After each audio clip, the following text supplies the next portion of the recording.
television. Spoon, spoon, spoon radio station. Spoon gonna tell you what is happening in Liberia. Spoon gonna tell you what is happening in Monrovia. Spoon gonna tell you what is happening in Africa. Just to spoon, you will know. If the children crying for starvation, just to spoon. You want to get a news update, my brother, to spoon. You want to know what is happening in Moravia, to spoon. Politicians want to make their decision, just to spoon. You want to know what's happening in the ministry, to spoon. Yeah, to spoon. Yeah, to spoon. You from Funjama, Maryland, to spoon. Yeah, to spoon. If you eat kepa, congratulate my brother, to spoon. You got a Spoon TV, you got a Spoon Radio, to spoon. Yeah, to spoon. You wanna get a news update, to spoon. What? Yeah, Rastafari. Kilibamba.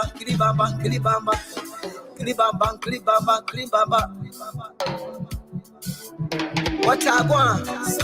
Yes, what you about today? Spoon TV. Yes, what you about today? Spoon TV. Spoon.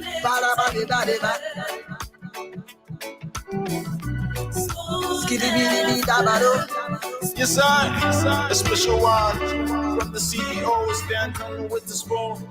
And your boy, Friday the Southern Band. Charges on the beat. On the spoon to get your information. To the spoon to be part of our discussion. Spoon television. Spoon radio station. Spoon gonna tell you what is happening in Liberia. Spoon gonna tell you what is happening in Monrovia. Spoon gonna tell you what is happening in Africa. Just to spoon, you will know. If the children crying for starvation, just to spoon. You want to get a news update, my brother, to spoon. You want to know what is happening in Moravia, to spoon. Politicians want to make their decision, just to spoon. You want to know what's happening in the ministry, to spoon. Yeah, to spoon. Yeah, to spoon. You from Funjama, Maryland, to spoon. Yeah, to spoon. If you eat kepa, congratulate my brother, to spoon. You got a Spoon TV, you got a Spoon Radio, to spoon. Yeah, to spoon. You wanna get a news update, to spoon. What? Yeah, Rastafari. Kilibamba.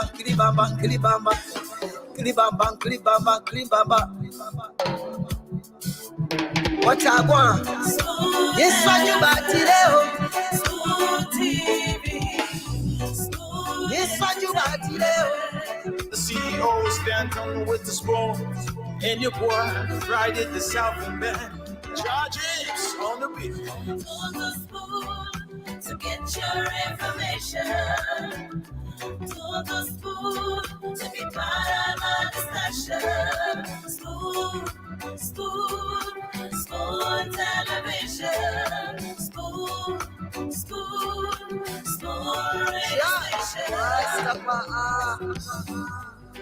Spoon gonna tell you what is happening in Liberia. Spoon gonna tell you what is happening in Monrovia. Spoon gonna tell you what is happening in Africa. Just to spoon you will know. If the children crying for starvation, just to spoon. You want to get a news update, my brother, to spoon. You want to know what is happening, Moreover, to spoon.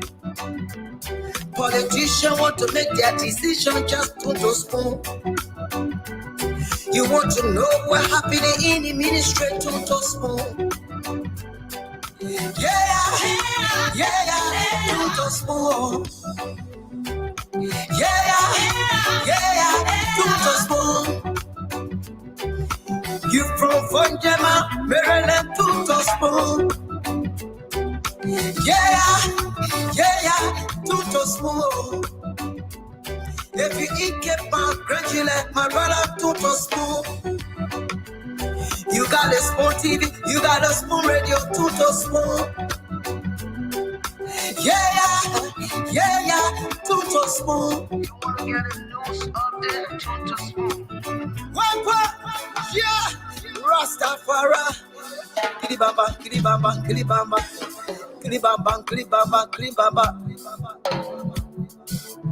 What I want? This one you got today. Spoon TV. This one you got today. Listen. Spoon TV. Spoon. Ba. Skiddy dabado. Spoon TV.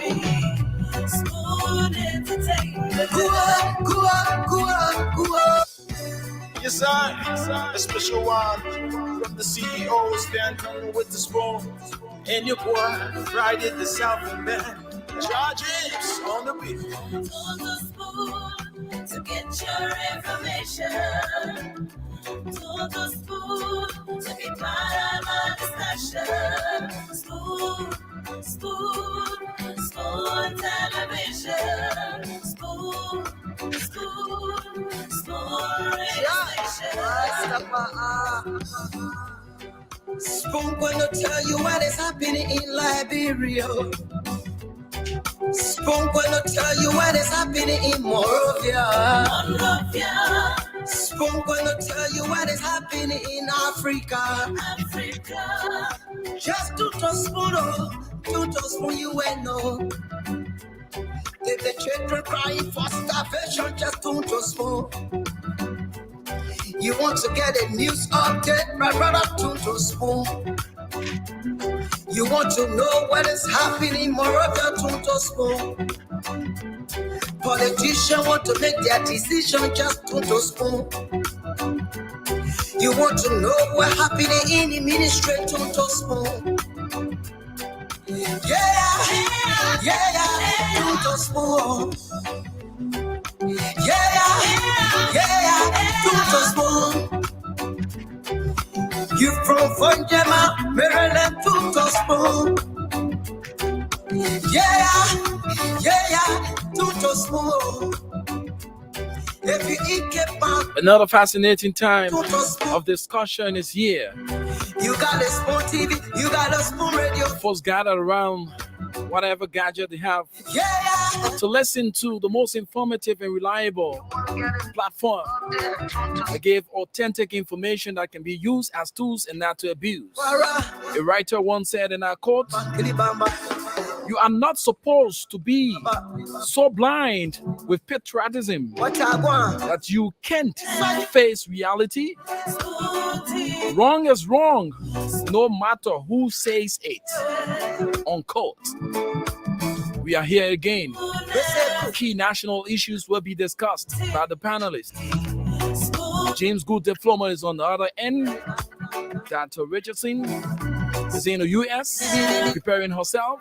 The CEO will be joining shortly with the rest of the panelists. My name is Rufus Divine Cannon, the one who leads and not to follow. Of course, destined for greatness. I'm your sound coordinator for tonight's presentation. Before much I do, I recuse myself and send out these greetings. How you all doing? Dr. Richardson, James, I know you're doing good. Yeah, good morning, James. So he's doing good. Good morning, all of us. So we're doing good. As God is minding us, he's also doing his part to comb monkey hair. That's true. That is very true. How is it going today? How are you guys doing?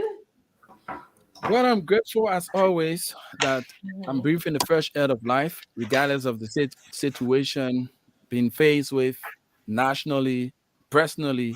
But we give God glory. When there's life, there's hope. Amen. Amen. That's good. Yeah, well, I'm continue to have a wonderful day. And James, so how are you doing, James? How's it over there? Good morning, Mio. Everything here still super. That's good. That's very good to know. Well, I had a wonderful day. Yesterday was my birthday. Happy belated birthday. Thank you. And thank you for your message as well, Rufus. I appreciate it very much. You're welcome. You're welcome. I feel the same. Don't feel any younger or older. Just feel like I'm pushing, just pushing it day by day. Today is my second daughter. Yesterday, my first daughter, I have the same birthday. So we had a just house full of celebration, enjoyment, contentment. And then today is my second daughter's birthday. And you know how children are. She's watching everybody in the family to see who's calling her, who's not calling her, who posting her birthday, because she's about to call all her uncle and auntie and say, well, you call my older sister yesterday for her birthday. Why you call me? So I just called my husband to make sure that we got everything the same. So we want no flower tonight in the house here to say you did this for this person, but you didn't do this for me. Yes. So it's fun. It's fun. So what's going on in our country? The country is here, and interesting developments. Like James initially posted, one of the major discussions now, the former vice president riding a private jet is keen on amongst the people discussing. So those are things. But reality speaking, the census is ongoing, and I was opportune to have seen the ambassador, the Swedish ambassador, taking up the time to visit all of the little loop corners where you have the census folks doing that job.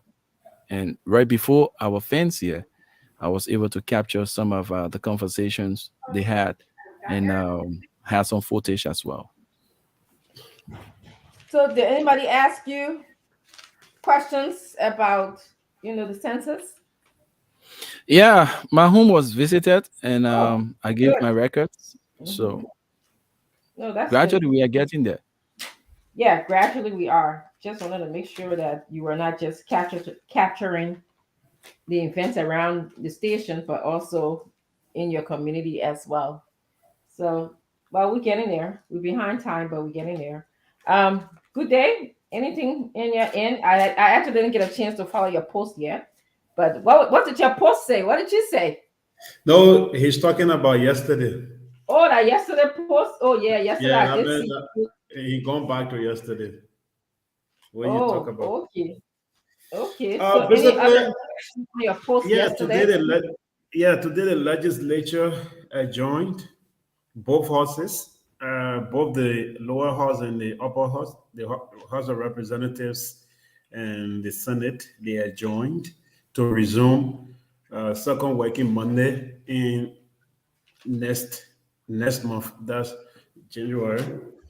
And the closing remark of the House of that is the House of Senate. Okay, I'm coming. The House of Senate, it was interesting.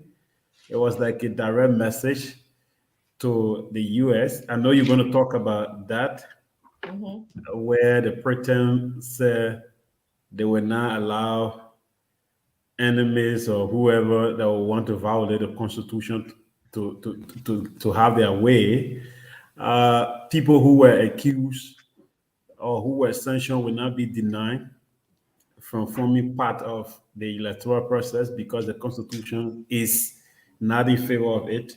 Everyone shall have their right to partake. And we also saw an open letter from the U.S. ambassador, Nia Morovia. We saw his open letter. You're also going to talk about that. I'm sure of it. And in that open letter, just a summary, he talked about the U.S. standing with Liberia because of its interest that has to do with development, security, and so forth. And one major part, which is around paragraph 2, just to pick that up, that there will be sanctions ahead of the votes in 2023 if the needs, if there is a possibility there will be. You know, the communication is very sweet. I know you will get into it and talk more about it. So those were the two major events that I think we saw coming from out of Liberia today: the open letter and the statement from the Senate pro tem, where he talked about standing by the Constitution. The Constitution is the organic law of the land. People cannot just be accused wrongly. That is, they cannot just be accused and then you come out and say this is happening. That is, you will deny them their right. But again, the ambassador in his communication, he talked about the sanction not being punishment for the host country, that is Liberia. Yeah. Good. Thank you for your summary. I will just wait until the full team gets here before we dive into the different paragraph and what the U.S. ambassador is saying and not saying at the same time. So I'm sure it will help if we just take it paragraph by paragraph so the Liberian people. Wow. Why are you interested in the paragraph by paragraph? Because I think it would be nice to break it down so we can hear it. Okay. We can provide. I mean, it's an interesting letter. I'm not surprised because it's just like how the United States speak. If you know if you study foreign policy and you know you've been seeing this kind of writing by the United States, this is how they speak. They speak on both sides of the mouth all the time, and so. This letter, I wasn't surprised when I read it.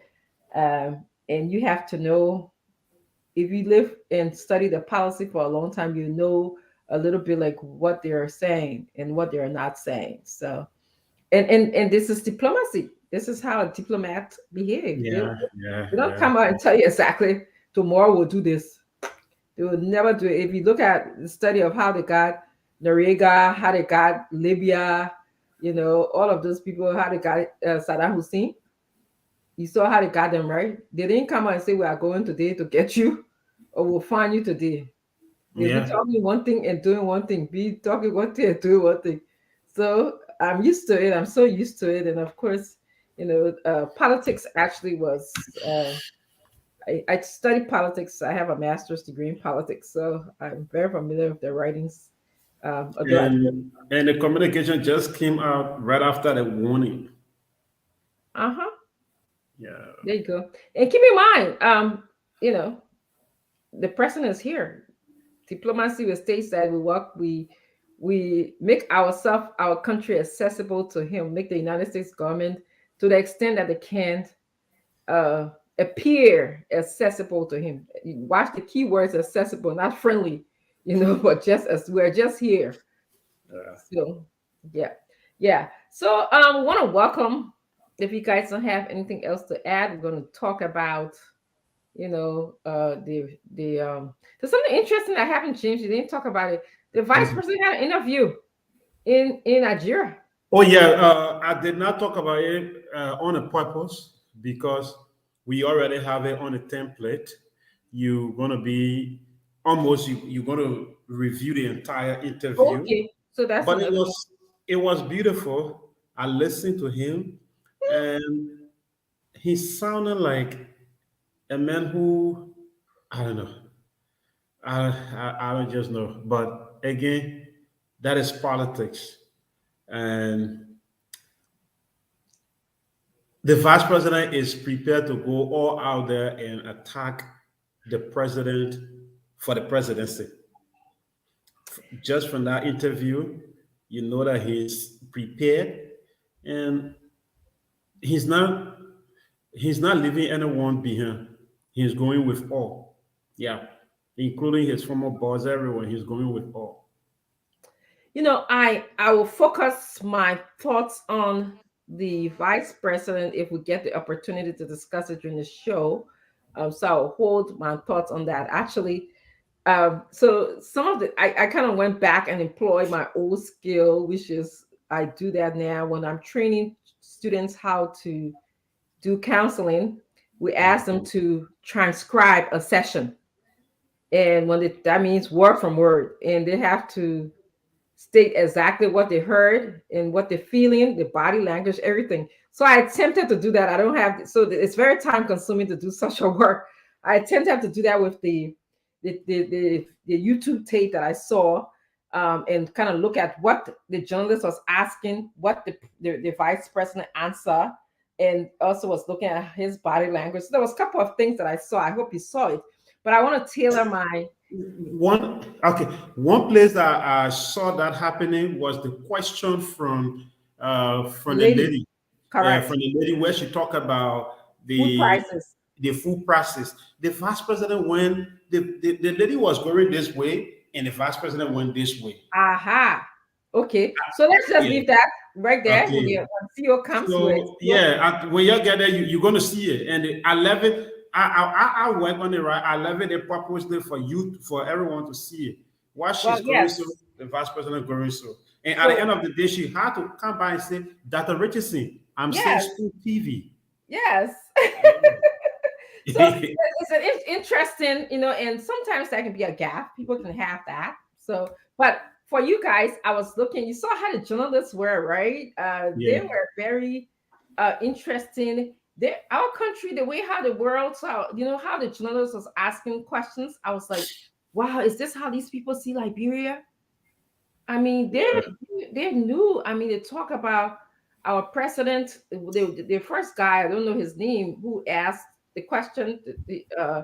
He was like, so your president is away. How long has he been away now? I know he's in Qatar playing football. I was like, oh my goodness, this is not only us that can be talking this thing. Other people are talking about us, and they talk about the food shortage, the food prices. I mean, it was amazing how, we could see the journalists, we could see Liberia through their eyes, It's kind of scary a little bit. But yes, we'll definitely, I'm sure when CEO comes, and at the end of that interview, again, if you listen to the last question,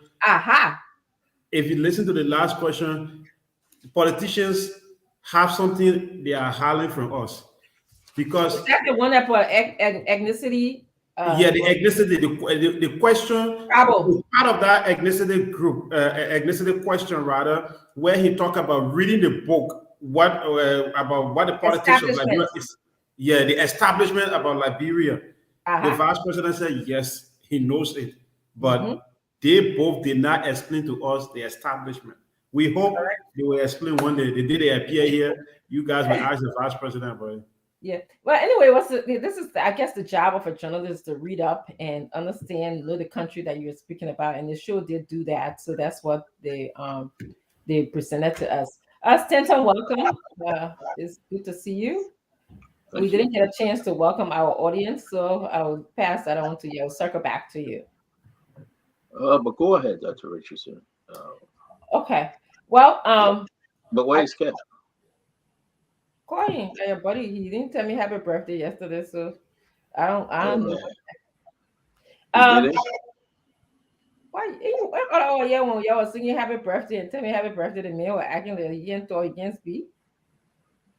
But anyway, that's not important right now. Let me just welcome. No. Sorry. You said he didn't tell you happy birthday? Seriously? Yeah, you see, James is a journalist. James, He observed the process. James, can you mind your business? No, James No, will my not do hair. I'm doing James is something my like this. son. James knows Oh, exactly what you're I'm talking doing about. something on your hair. I see. Yeah. Because Kev will speak for himself. Because I Yeah, don't know yeah. why you acknowledging. Why you acknowledging that, James? I mean, what's going on? Yo, everybody observed. People call me today, ask me what going on between you and Kev. Kev, I thought Kev was your buddy. You always stood up for Kev. You know, you never talk back to him. So let's address this now, Kev. I mean, let's just address this thing, man. Wow, in group therapy, Kev, man. can you tell Dr. Richardson happy birthday for us to move on? No, it's late. It's a dime. No, short. you can't. You can't. No. You can't say that though. No, you can't. It's You can't late. say that. It's late. What was not done correctly and before is never done at all. No, that's not fair. Kev, can you please tell Dr. Richardson happy birthday, bro? We want to have a good show, man. Well, when she on it next year, I'll tell her happy birthday. Oh, No, I live in a year now.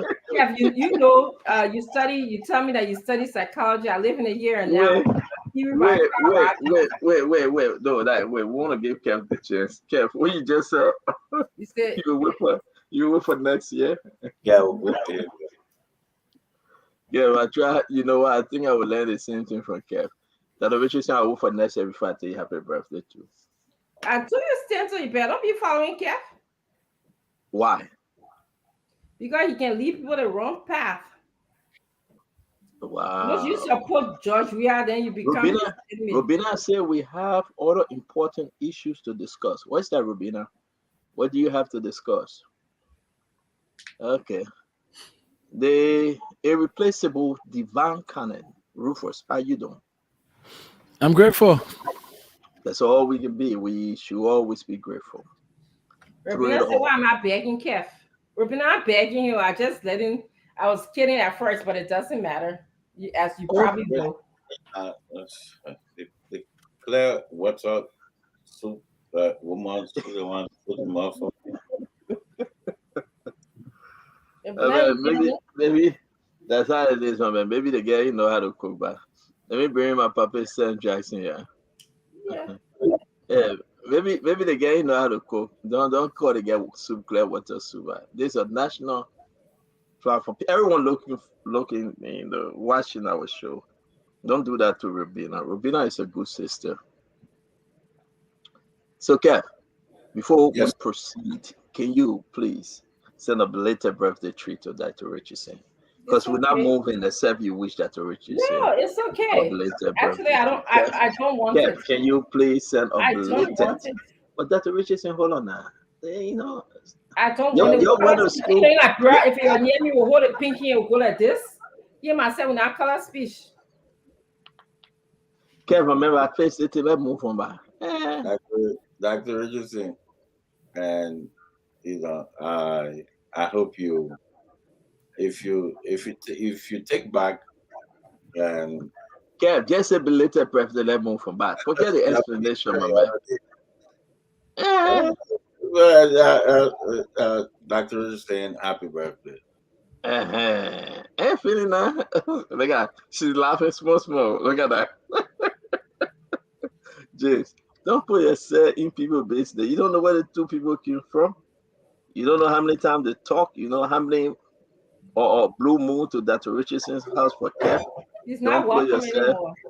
Yeah, right. Thank God that you alone house. You get Abraham welcoming Kev too. Abraham is, I'm the neck, he's the head. Oh.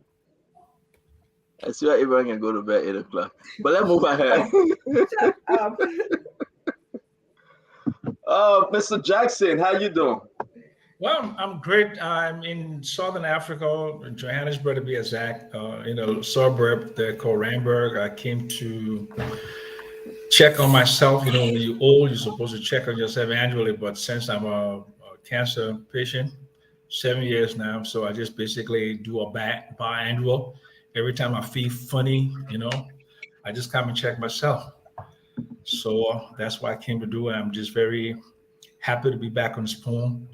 I've been very non-political for a few months now because I've been just basically digesting a lot of stuff about my country and looking at the political landscape and concerned about the development issues. I don't think we're going more into there. We're going strictly about the thing about power, who's going to be president. I think that's a good thing, good conversation to have. But I think a better conversation would be is where is our country and exactly how we can all do something to move this country. Because Liberia had been moving very slowly for 175 years.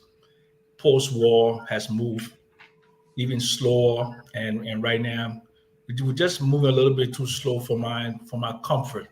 And the politicians, unfortunately, are not concerned with that. They're concerned about naked power. And I just hope and pray that our country, we can all get together and look at what are the broad issues of development, how we can together collectively solve some of those problems. But I'm here and I'm looking for a good spirited discussion tonight. I'm not going to be the old antagonistic Sam Jackson. I'm going to be a very humble. I will listen more and make my remarks as I see fit. Thank you very much for inviting me, Stanton. Thank you very much. Thank you very much, Mr. Jackson. We appreciate you, like always. And indeed, you've been away for a few weeks.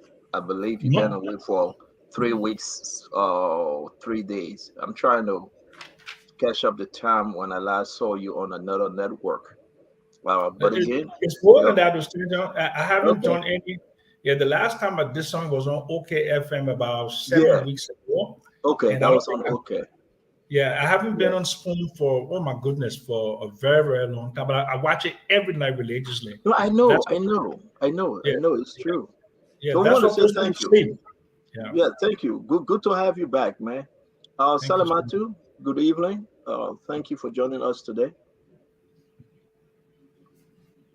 You are muted, Salamatu. Can you unmute? Hello, everybody. How you doing? Dr. Richardson, happy belated birthday. Thank you, Salamatu. Thank you. Appreciate it. Hi, Kev. Hi, Mr. Jackson. Hey, Salamatu, how you doing? I'm okay. Long time. So where you at? You in America? Yes, I'm in America. I see. But are your country there, man? It is. I came in. Yeah. You grew up there. We want to say, Salamatu, I will pass Mr. Jackson phone number to you, that you can do the kumbaya after the show. But I want to say welcome to the Spoon Talk. We got a lot to discuss today, so we're just on speed dial. I know I will be out of here 15 minutes to 6 because of family-related issue. We want to welcome all of our followers. They say Comrade Nikon, or Zad Nabudu Palais, Honorable Peter, Dr. Junior, Gloria Voka Moba, Lamin Daniel, a lot of great people joining us. I want to say, please, just sit back, get your drink, get your popcorn, have your dinner set. We're about to have a wonderful, wonderful discussion. Everything today we'll be discussing, information from Washington, D.C., the United States ambassador statement that came out, pause on sanction for a time being as they observe other issues, and the Liberians should step up. Going to the ballot box is one of the best options. We should be discussing that likewise. And today I followed the senators voting, confirming some individuals. One of those that were postponed, couldn't have a full confirmation today, was if you follow, we're going to show this individual, I don't know, from LRA. I think I shared with some of you guys who will be discussing. We'll also discuss about the Chief of Staff statement. I'm getting a lot of phone calls. We have to actually get into that statement and figure out exactly what the Chief of Staff meant.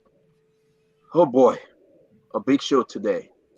I know we will be joined by Dr. Peabody, Eugene Fagon, St. Timothy and George, and the rest of the crew, to have a full, unique discussion. Kev Hassan, Dr. Richardson, let me have you guys intro. Let's get this intro out of the way that we can have a good, beautiful show. Dr. Richardson. Yes, looking forward to a good show. It sounds like we have a full schedule of discussions today. So I know there's a couple of things that I, you know, got an opportunity to familiarize myself with. One was the letter from the United States or the comments from the United States, and the second one was the vice president's interview.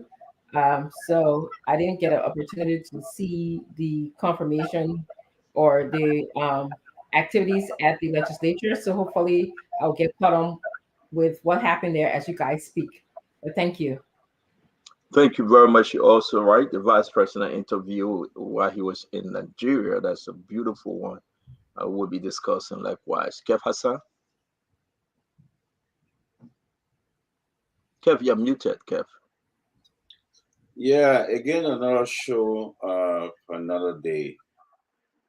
But I was listening to Mr. Jackson, talk about the direction of our country, and struck me to the trip of the former vice president took about, news reaching us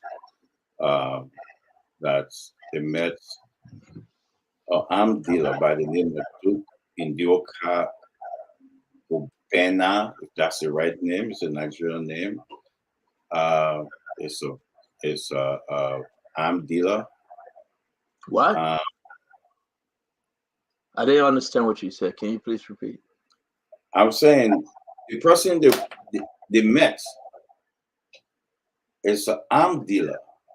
Matter of fact, his name is Duke. Duke in Doka Obena, Induka Obena, if that's the right name. Maybe I'm butchering his name. In 2015, during the election, there was a big $2.1 billion arms scandal, which racked the entire Nigeria.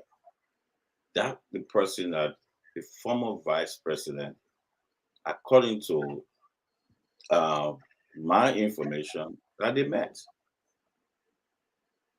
As you remember, matter of fact, it's just your intro though. Okay. Because everybody got to give their intro now, so I don't want us to start a conversation yet.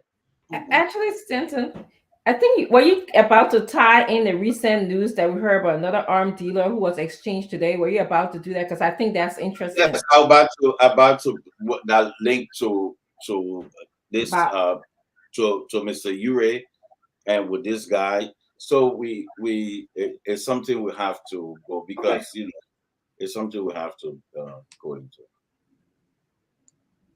Set them out to. Okay. Yeah. I mean, for me, of course, we've all been seeing the news about the former VP traveling to Nigeria. I personally don't know, the reason behind the trip or the details behind that trip. We also heard about the release or the prison swap of the convicted armed dealer that America had to do to free their prisoner. I think it's very interesting. That's something we should just kind of brush upon, simply because we know that he actually was accused of selling arms during the first war in Liberia, the first civil war. Those are the two things that I've really been keeping up with today. I'm sure there's a lot that's going on in Liberia, and I'm looking forward to a productive discussion. I don't know, but let's just move on because the link. I'm sorry, Mr. Jackson, your intro, man. I was just taking off because I kept started his introduction. Mr. Jackson, please.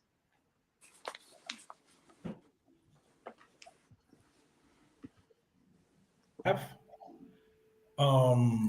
just want to say this. I know Joe Boyka, and he's a very good man. And I don't think he's going to go. Go ahead, Mr. Jackson. Okay, so I don't think he's going to go deliberately and speak to an arms dealer and will have any ulterior motive. So I just need a little bit more information from my brother Kev. I mean, on the face value, it could be troubling, but until we have more information, I cannot make a value judgment. But also, one of the other things I would say is that then Mr. Bokar himself also has to be very careful in this new global age. You know, you have to basically, you're running for the presidency of the Republic of Liberia, and you should basically do a due diligence on people who send you a private jet, people who you meet, people who you take photographs with. So if there's more information coming out of this, that it shows that this gentleman that they're meeting is a tinted character, he was involved in some mischief, more than mischief in Nigeria, if he were involved in a scandal, and Mr. Boycott didn't do any due diligence and went and met with him, then I would think that would be an error on Mr. Boycott's part. Absolutely. Thank you very much, Mr. Jackson. Mr. Fagon. Well, thank you so much. Let me say good evening to all of you distinguished gentlemen and ladies. Happy to see my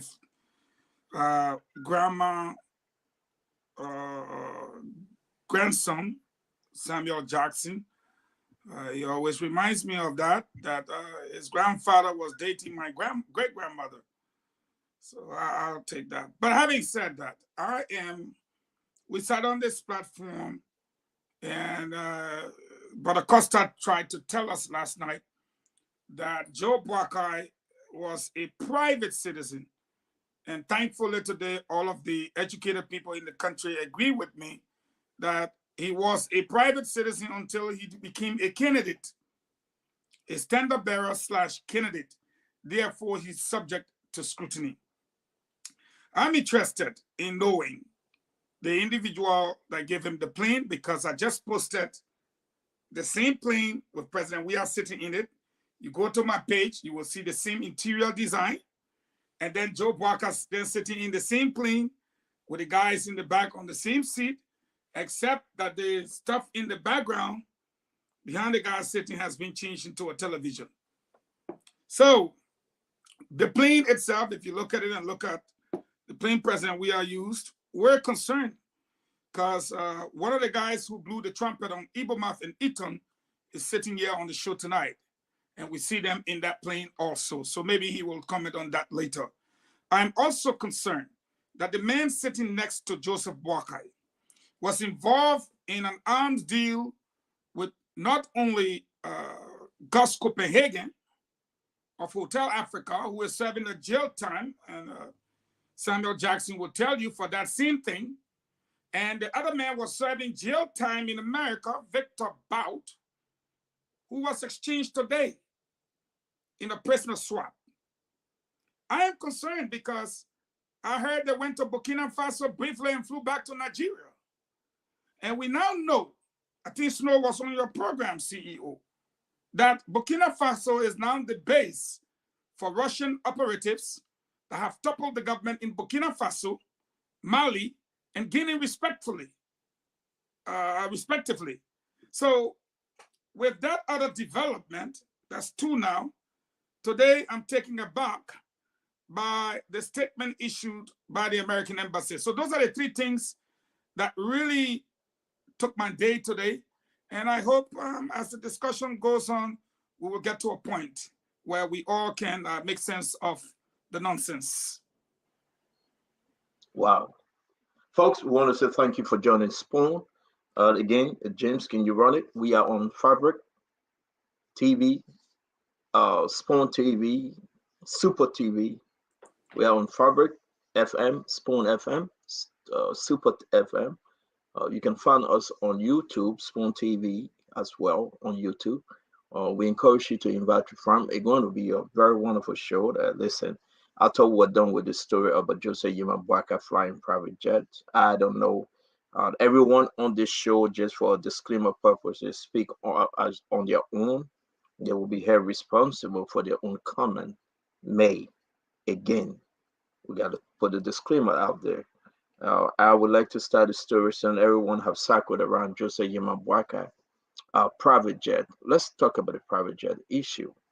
From what I said, I do believe what I gathered that Vice President Boakai took a private jet while he was in Nigeria. In the country Nigeria, he didn't get out of Nigeria. If you have any information to substantiate what you're going to say today, we will be glad. He took a private jet because of the delay within the airline. His host said, I'm going to send my private jet, pick you up, bring you to me, have this meeting, and for you to get back on your way home. There was nothing more to that, and there was nothing less. So now I would love to hear from you guys. We are all speaking to the Liberian folks, home and abroad. What do you know about the private jet in less than 24 hours that you want to share with the Liberian people? Now, information out there, I know nothing about him going to Burkina Faso. I know nothing about him dealing with other folks, but you know your story, you know your sources.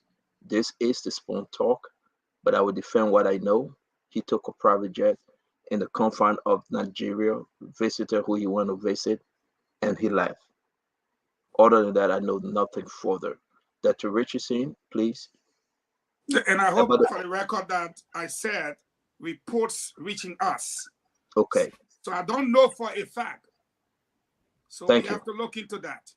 But again, that's why we have in the show, and thank you very much because we can hold on to those reports. Dr. Richardson, can you please start the show on the private jet? So given the facts that we know, one is the president flew to Nigeria and then took a private jet somewhere in Nigeria. You talk about the vice president. The vice president, thank you. The vice president, the former vice president, thank you, flew internally. So those internally on a private jet. So those are the facts that we know. Even with the facts that we know, I want to believe that he should be scrutinized. Even if anybody that I support in a presidency that engaged in such behavior is taking a private jet in another country, we will want to know who is this person with, just like Mr. Falcon rightfully asked. Where are they flying? And the reason why this is important is that this man is not a private citizen. He's not me. Okay, even me, I'm allowed to be scrutinized to a certain point just by sitting here on Spoon TV. Okay, people have done that.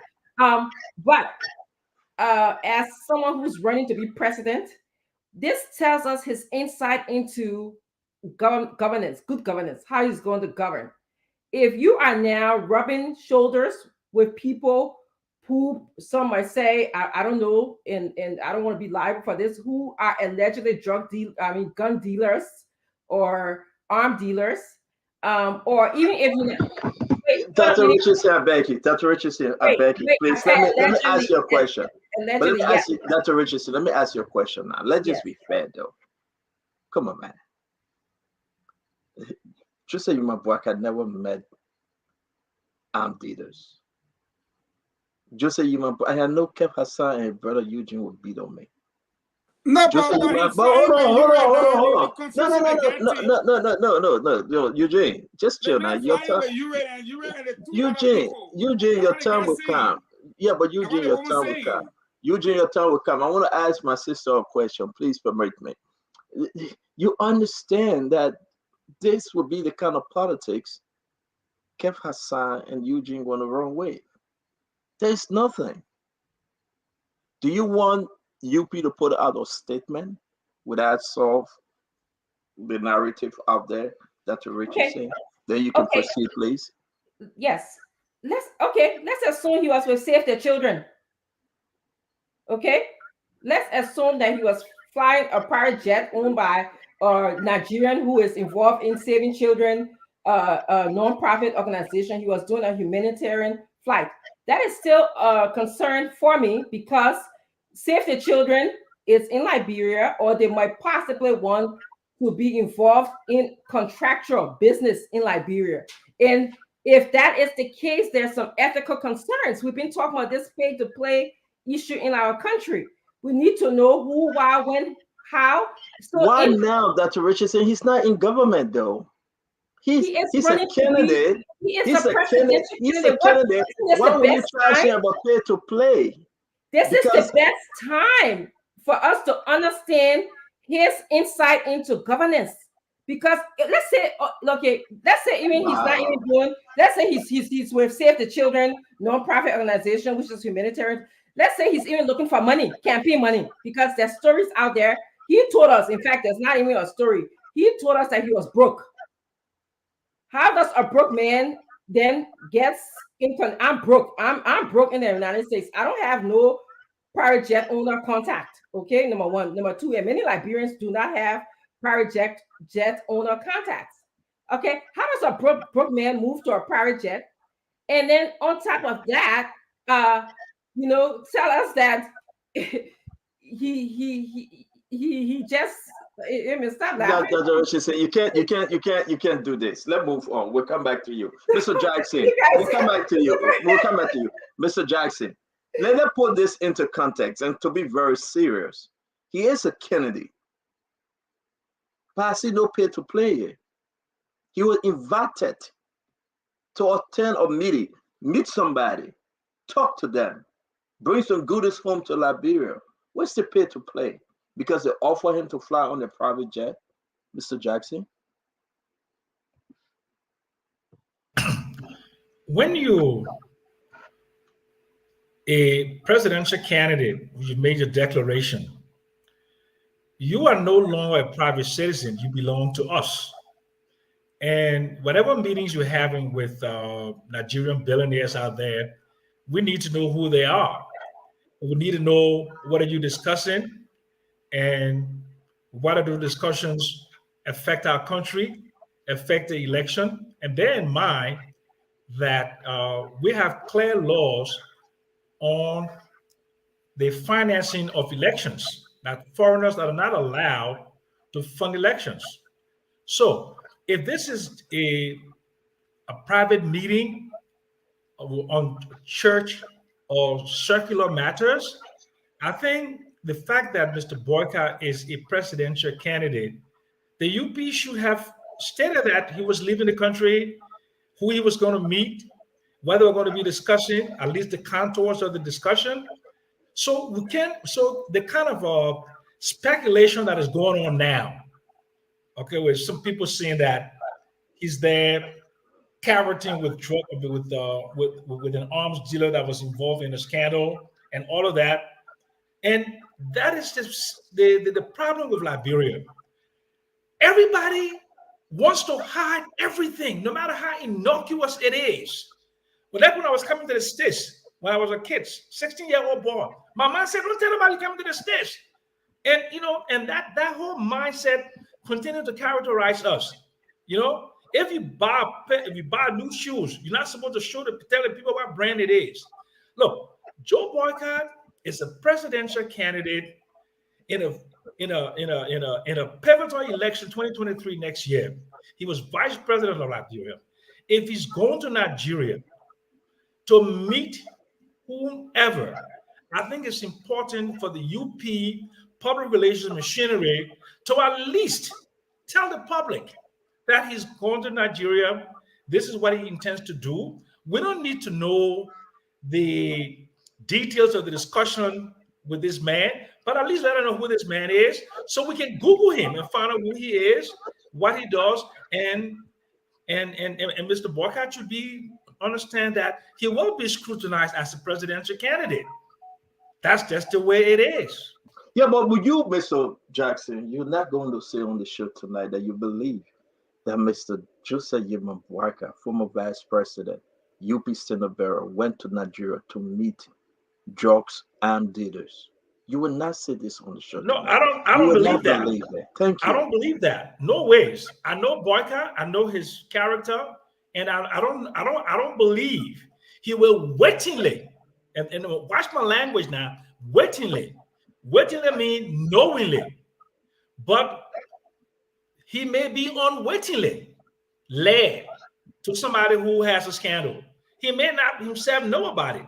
But the so are you not driving to the point that who organized this meeting, who initiated the meeting? Are you not saying that, well, maybe it was done by somebody out there organized a meeting on? So, but yet and still, I don't think Joseph Nima Boakai went into a meeting that he didn't know he was leading. Knowing the kind of careful man he is, knowing the kind of family man he is, knowing the kind of Effort Baptist deacon he is, he would never knowingly go to meet with an arms dealer with a checkered past.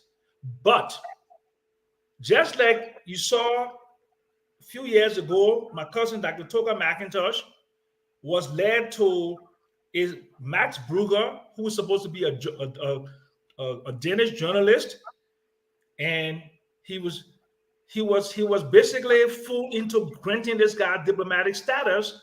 And this whole team went on YouTube, and it's a major scandal in his name today. So Joseph Boakai, the man I know, he needs to be managed much more carefully. Because I'm not even seeing the assumption or the throw out there is true that he met an arms dealer. Because that's what the Kip is saying that. There's no documentary evidence of this guy. But who is this man? Let's Google him. Let's find out what his background is. And Joseph Nima Boakai, and if his people are listening to me, they should be very careful in this way. Hold on, Cap, hold on 1 minute. Cap, hold on 1 minute. Cap, hold that though. Cap, he got to finish. Mr. Jackson, finish up, please. So the fact that they did not make a press statement, and since they've been there, they have not done a press release. Then they're open to speculation. Okay, good, bad, evil. The people will speculate because he's a vice president. He's a presidential candidate, and his adversaries will try to look for all of the bad things to paint him badly because they want to score points against him. That's politics. That's a game of politics. Plain and simple. Right. Thank you very much. Let me bring in Salamatu. Then I will leave the two Hebrew. How you call him, Louis Brown? Man, you need to stop discriminating against us. Louis Brown said Hebrew discriminating. I will leave the two Hebrew boys later. Salamatu, hold on 1 minute. Salamatu, talk to us. Talk to us real quick. Hold on, baby. Okay. No, you know what? I do agree. Ambassador Boakai is a potential presidential candidate. I wouldn't say he is one now. He's a potential. He has stop. He has he's shown sign that he would like to be a presidential candidate, but nevertheless, he still is a public figure. So therefore, anything he does will be in the public eye, and the public needs to know. And with that being said, your history and your experience says a lot about you. I don't know the ex-VP personally. I know of him. I know people who know him, and this is not in his DNA to be meeting with knowingly. You put that word, knowingly meeting with ex-dealer, arms dealer. So I wouldn't say, yeah, he went to meet an arms dealer unless we had some kind of a proof. This guy, he served Liberia for over 50 years. We don't know him to have gotten into any kind of trouble before. He's not linked to any illegal activities. I don't think in his older years that he will start doing it. And again, with that said, his team need to do a better job at communicating with the public on where he's going. He is a public figure, even if you don't want to believe that he is a presidential candidate or he's no longer in the public office. He is a public figure. He is our ex-VP. He's still, I'm sure, benefiting from a lot of our public funding. Isn't he getting paid by the government? Isn't he entitled to that? So therefore, he does owe it to the public to let us know, where you're going. Issue a press statement. You know what? The vice president is taking a trip to XYZ. And when it comes to pay for play, this is where, when we talk about good governance, this is where it comes in. a lot of people will do things before the election. There will be some we will see, and there will be some we won't see. A lot of people come in, sell part of Liberia on promises that when I get there, I will give you X, Y, Z. But this is where our need for a good governance come in. We need to make sure we have strong institutions that can catch a lot of these things. We also need to make sure our existing policies and our existing laws actually work. So when you go out there during the campaign season and you make any kind of agreement, but when you come, if you should win, and you try to pass some of these illegal agreement that our system is able to catch it. But honestly, I would have to say I don't think at this point that he's with anybody doing anything illegal. If anybody have something otherwise, you beg you. Y'all don't keep telling us. Y'all will send it to us. Y'all put it aside. So we can talk about it. So let me go to the two Hebrew brothers out of my two, and I'm bringing in, I'm reaching out to the UP Secretary General Amos Tway to come on the show. It is important for him to come and clarify some of this issue. I may be on the record today, and I think my brother's going to kill me. I do not believe Jose Yemabwaka met any drugs or armed dealers. I think he went there for a very constructive meeting that would guide his election process and that of the country. Other than that, show me the paper, show me the document, and we'll have a good conversation. Now let's turn to our two Hebrew brothers. I'm sorry, yes, before you can I just say, please, Dr. Richardson, let's finish this thing. No, but hold on 1 minute. Hold on 1 minute. Kev, hold on. Don't do that. Let's give the lady the chance. Go ahead. So I wanted to speak about, even if Vice President Bawka was going to raise money, I think the public still need to know, because how someone campaign is funded can impact your perception, your thoughts about whether you welcome this person to Liberia, what they want from Liberia. It's an ethical issue for me. It's an ethical violation. I know a lot of us Liberians are not worried about ethics, when it comes to what we do before the presidency or the presidency. But that's what it stands for. He could be, like I said, he could be hanging out with people who are Save the Children humanitarian organization, or he could be with. All right, so we got that, Dr. Richardson. That's fine. That's fine. You tell him to go save the children. Because I see some people are not. No, it's okay. Let's get to Eugene Fagon. Thank you, Dr. Richardson. Honorable Fagon. Now, why are you keeping me so last? Why cannot you listen to me? Okay, go first, Kev. Go first. Go ahead. Kev, go ahead. Let's put this thing down. Listen to this. You guys are brothers. Who is this? You have no listen, Kev. Kev, do me no favor. Don't do that. You have to screenshot it and send it to us that we can show it up. Please. Just send James. No. So I will pause you. Take the picture, send it to James. We want to see it better. Eugene, please come in, please. Well, I'm so glad he finally talked to the two Hebrew boys. But, I'd rather be a Hebrew boy than to be an opposition observer. You had Francine Chinonwe on their platform with just me and her. And you and Tomalin went to that meeting. And y'all didn't tell anybody that y'all were going to that opposition meeting. And now I got your picture and your video. Faga, don't do that crap on the show. Don't do that. Don't do that. No. Don't do that. Go ahead with your. Go, but usually Louis Brown said 3 Hebrew brothers, and they were not brothers. Yeah, they were not brothers. So now you guys are 2. But make your case, Eugene. Let me steer up for once though. You and Kev saying the same thing. Yeah. Okay. Let me hear what you said concerning the trip, the private jet situation. Who now, me or her? You, Fagon, go ahead, please. All right, listen. I'm not here to say stuff to you. I'm here to give you fact, because I'm not here for what you think. I don't want to think bad of Joseph Boakai. But here are some facts you need to consider. Fact number 1. If JMB went to see the Pope, the Liberian people deserve to know, true or false? True. Our operatives sat on this platform and said, it's none of your business for getting to know that the man is a candidate. So let's look at some fact. Benin Ayure, Victor Bout, and Gus Copenhagen were being sought after for arms dealing. Because Benin Ayure were under Taylor, they arrested Gus Copenhagen in Norway or Holland, if you want to call it, and they arrested Victor Bout. They both were serving prison sentences until yesterday. Now here is a fact. You know who JMB was sitting next to in the plea? That man, Benin Ayure, the third complacent individual in the arms deal. That's not what you are thinking.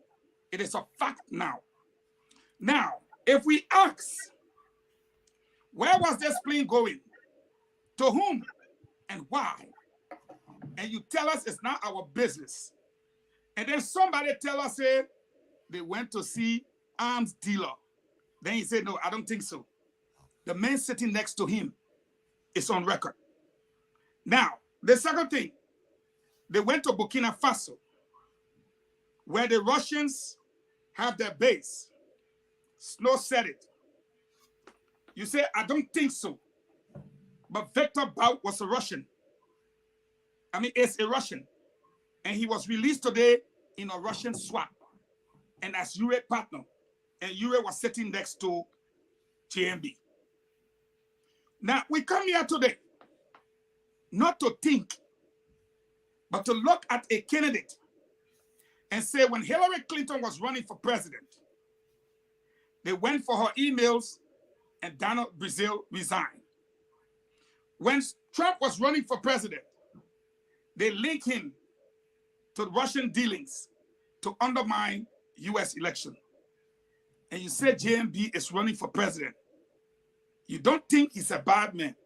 None of us think he's a bad man. But you are telling the Liberian Stanton today, the Liberian people, that it's none of their business. You're joining Costa to say it's none of their business. Because every time you create a vacuum for information, you open a chiasm for misinformation. So I'm saying to you tonight on this platform and to the Liberian people, they say it's none of our business. We don't deserve to know. The other people call us, they say, you know where they went? They went to do arms deal. Then you say, no, we shouldn't say it on this platform. Let them come and tell us who gave this plea and why. Where did this plea go? If they don't do that tonight, the one the person told me about Burkina Faso, I will have to believe it. The one that told me about Kaduna and Sokoto, and even the meeting with a supporter of Boko Haram, then I have no choice. I would rather believe my Liberian people. But if the capables are not available, Sam Jackson, what happened? The available becomes capable, true or false. It is what it is. But Fagon, let me stick with you for a second. I'm not saying do not speak on the issue. No, you didn't say that. No, hold on, Fagon, hold on now. I am telling you that I disagree with your own views. It's okay to disagree with you. So you have your right to speak. Sorry, but hold on, Fagon. You have your right to speak. I don't have. But I have my right. I don't have because but I have my right to disagree with your opinion. Yeah, I just want to know some of your sources. So let's bring in Kev Hassan. We'll come back to Dr. Peabody. I see our brothers and by the way, I sent you the picture of the plea, sir. Okay. All right. Thank you. And Honorable Fagon, you host a show called Facts and Fiction. So yes, sir. What I want us to do, let's look at the facts right here. James, can you put it? His name is there. Google the name and who is in Duka. Who is that guy? And I do have a video that you can play to show who is that guy. Did you send a video? Did you send a video? No, I sent it here, but who is not Duka video? Listen, the video about the guy, not video with this sitting down. But look, who is that guy that JMB and Benin Ayure standing there. Who is that guy? Mr. Sam Jackson. Go on your phone and Google everybody there. You Google this guy. No, you got to spell it in. And see this and see who that guy is. I don't think he's on the children home center. I don't think he's there on. He's the owner of this newspaper called This Day. He's the guy. They say, read under what they say. They met on Tuesday. Who is that guy? That guy is he's a pastor. We should stop this, man. This is not. What's his name, Kev? Huh? What's his name? Let me send it. Let me send it to you. Everything. No, spell it. Spell it. Let the post look it up. Spell it, man. Full name. Yeah. It's Nduka. The last name is Obana.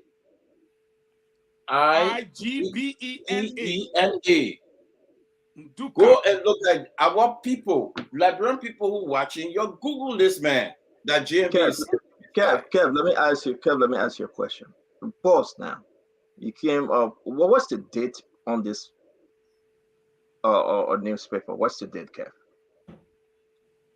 It's Thursday. Kev, what's the Kev Hassan? Kev Hassan, please. I beg you, please. What's the date on the information you are showing us? What's the date? Thursday, December 8th.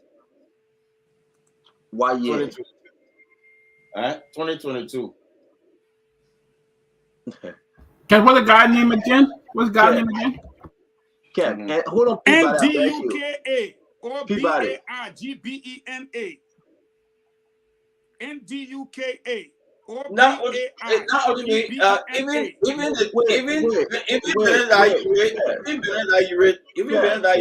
Telia posted this thing today. CEO, yes, go on yes. Telia page. You will see it there. She posted this bragging on this. Okay, hold on now. Hold on. Kev, calm down. The owner of the Ben is bragging on this thing. Yeah, sometimes when you make sometimes you're making an argument, calm down. We're gonna pause to understand. We are not forcing. We're trying to serve the Liberian people the best way we can. Calm down. Hold on now. Hold on, Kev. Hold on. You're referring us to Telia Europe page. Can somebody go on Telia Europe page, please, and send us the information that we can post? This gentleman, you are confirming that this picture is of the recent trip, correct? That's what it correct, Kev? Is that people can read it? Kev, is this? But Kev, answer the question. Yes, sir. Yeah, just relax. Still, man. They said how we raise crude oil production from 900,000 MBPD to 1.6 MBPD, and the rest of the story is there. You make your point while we dig into this story, and I just send the link to Amos Tway. Maybe he will speak to the Liberian people when he comes on. But go ahead and talk to us. Okay. Salabatu, Dr. Richardson, you guys went on Telia page. Are you a friend with Telia? Yeah. But what I'm trying to understand, I'm trying to Google the guy.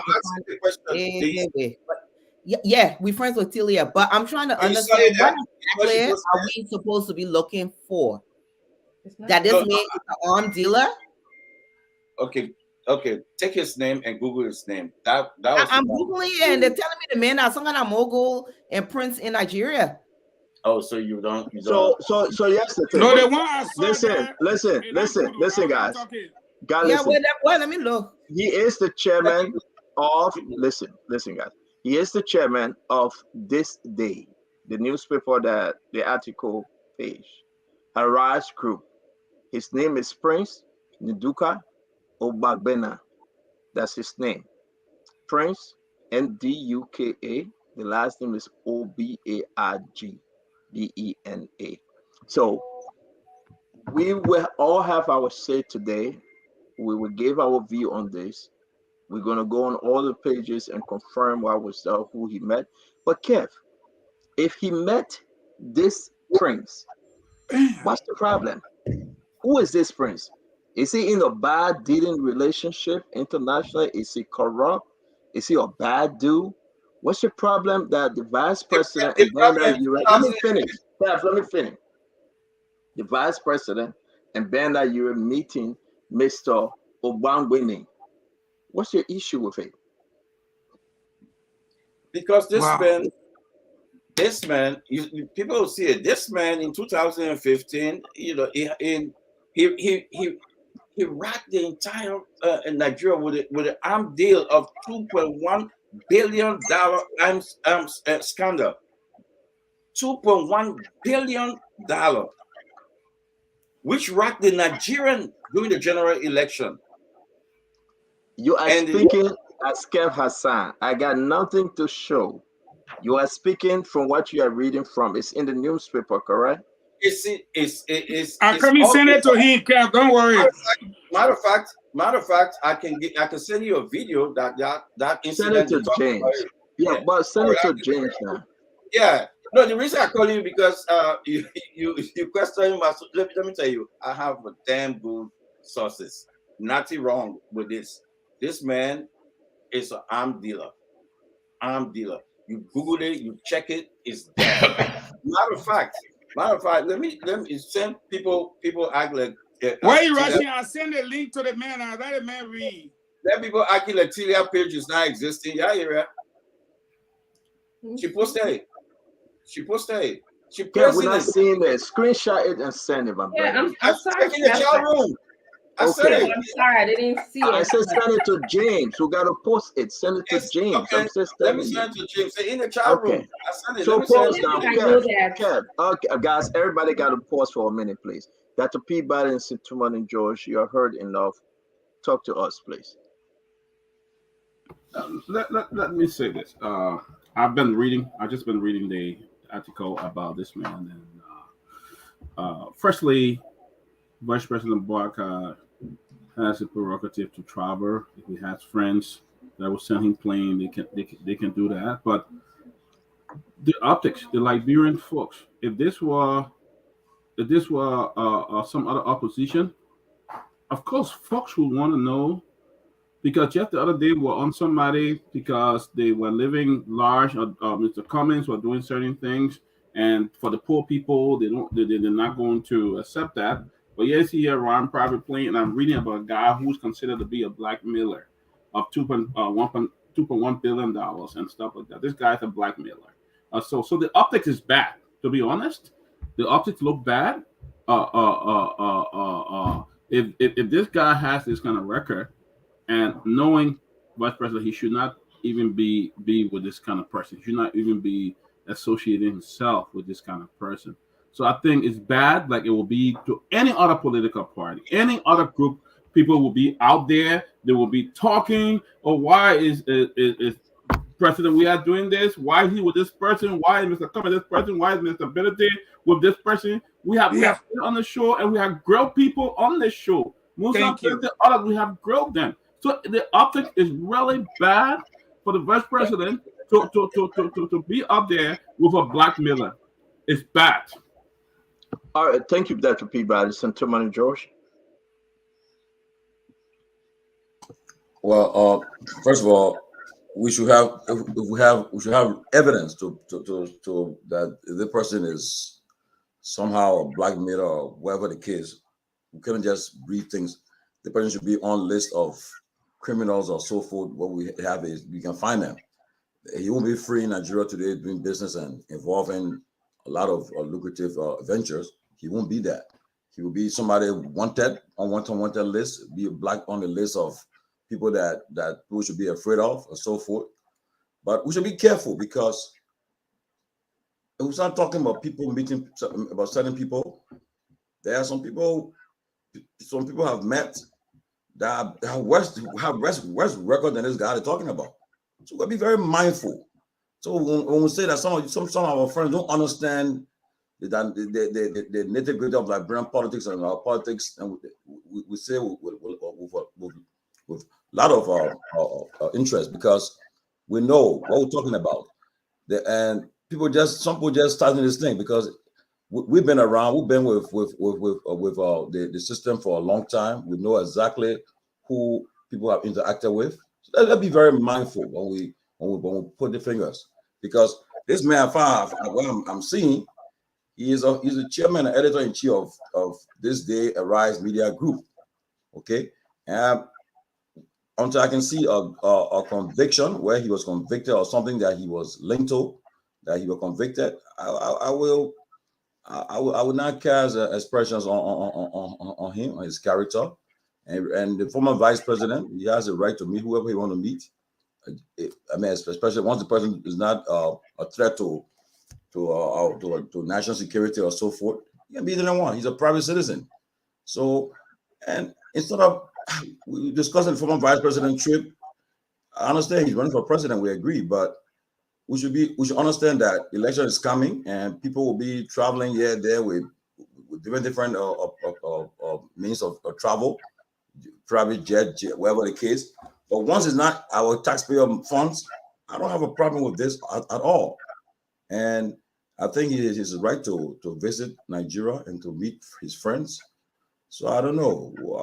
We have our president been out of the country for almost 2 months, and we're talking about the former vice president trip. That's why we really be focused on. Again, it's a fair game. Okay, so I'm going to go back to Mr. Jackson. Let's do another round on this thing. Mr. Jackson, while we're reading here about Mr. Prince Ogweme, now listen, before the ascent of Arise News, some staff and suppliers complained about the Prince's failure to meet payment deadlines. Prince had paid all debts to employees. About 3 years after the launching of Arise News, Prince was involved in an inquiry being conducted by Nigeria's Economic and Financial Crime Commission, which was investigating the spending of 2.1 billion fund. The ensuing course of investigation affected Prince Ogweme's operation. About this period, staff complained and took job action because of the delay in payment. Mr. Jackson, like Tumalin said, this man was never charged. We have nothing to say that he was charged, and anyone here can beat on me, that's fine. Mr. Jackson, there is nothing hanging on him to say he's a criminal. Nothing. Okay. So can you help? Can you help? Yeah, okay. Look, let's just be very clear here. Politicians will take any information that is not complimentary and amplify it. That's the game of politics. If you don't want to be in that game, get out, right? So, once again, while I know Mr. Boyka personally, and I know that he would not wittingly meet with an arms dealer or somebody with a checker thing, but I think the information that we are receiving now appears a little tinted, and therefore they should have been ahead of this. But I prefer to discuss, matters of state, the economy, poverty indicators, Mawata in Douala. Those are the kind of things I want to hit Joe Boyka on. He was vice president for 12 years, and he did not fundamentally alter the lives of the Liberian people.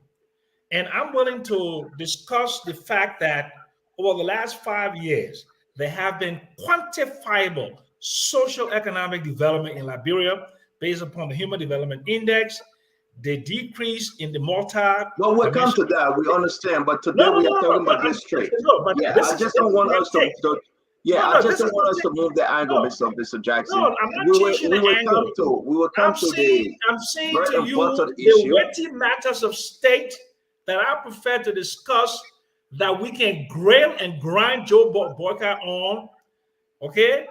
But I also understand why some politicians will go after him for cavorting with somebody with a checkered past. So he should be careful. He should be very careful. Next time, he should tell his PR people, he should tell his handlers, do not put me, on front page with somebody who was charged in some bribery or arms scandal in Nigeria. Because I am a presidential candidate in Liberia, my adversaries are going to go after me on that. So he made a mistake. Next time, he shouldn't do it. Period. End of conversation. Thank you very much. I'm going to settle my two, Dr. Richardson. Let me come to you, and I will bring in our brother Fagon and something, because all the information I'm getting about this guy, I just asked James to cut it that we can read it.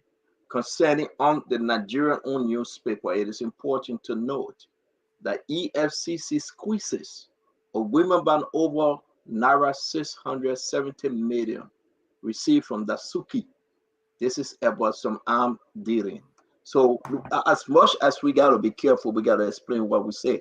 Salamatu, you go, Dr. Richardson, we'll bring in Fagon and Kev. Okay. I mean, I'm reading some of the information about him, and it seemed like there were money that was supposed to be used for Boko Haram.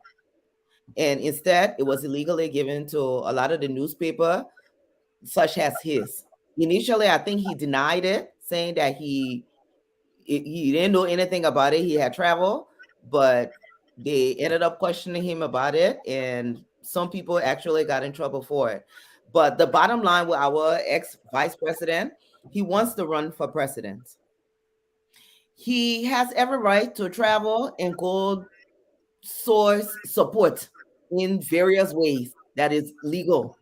However, these are the kind of things you don't want to come out. The people around you, you know, when people say they're running for president now, the first thing I look at is the people around you. Are they protecting you? Do they have your interests at heart? Those are the things that they were supposed to do. They're supposed to go, they're supposed to vet a lot of these people that's around the VP, who he going to, what he going to go do, and communicate that to the public. We're not supposed to be finding information. All of us sitting on here right now, we have more access to information than the people around the former VP. These are the people who will be the cabinet ministers. So if you can protect your potential presidential candidate, then why even run for office at that point? Because it is dangerous. And the opposition, the other opposition, I should say, because I know that we plenty here, the other opposition can take this news and spin it any type of kind of way. So yeah, he owes us. For those who are saying no, he's a private citizen. He's not a private citizen.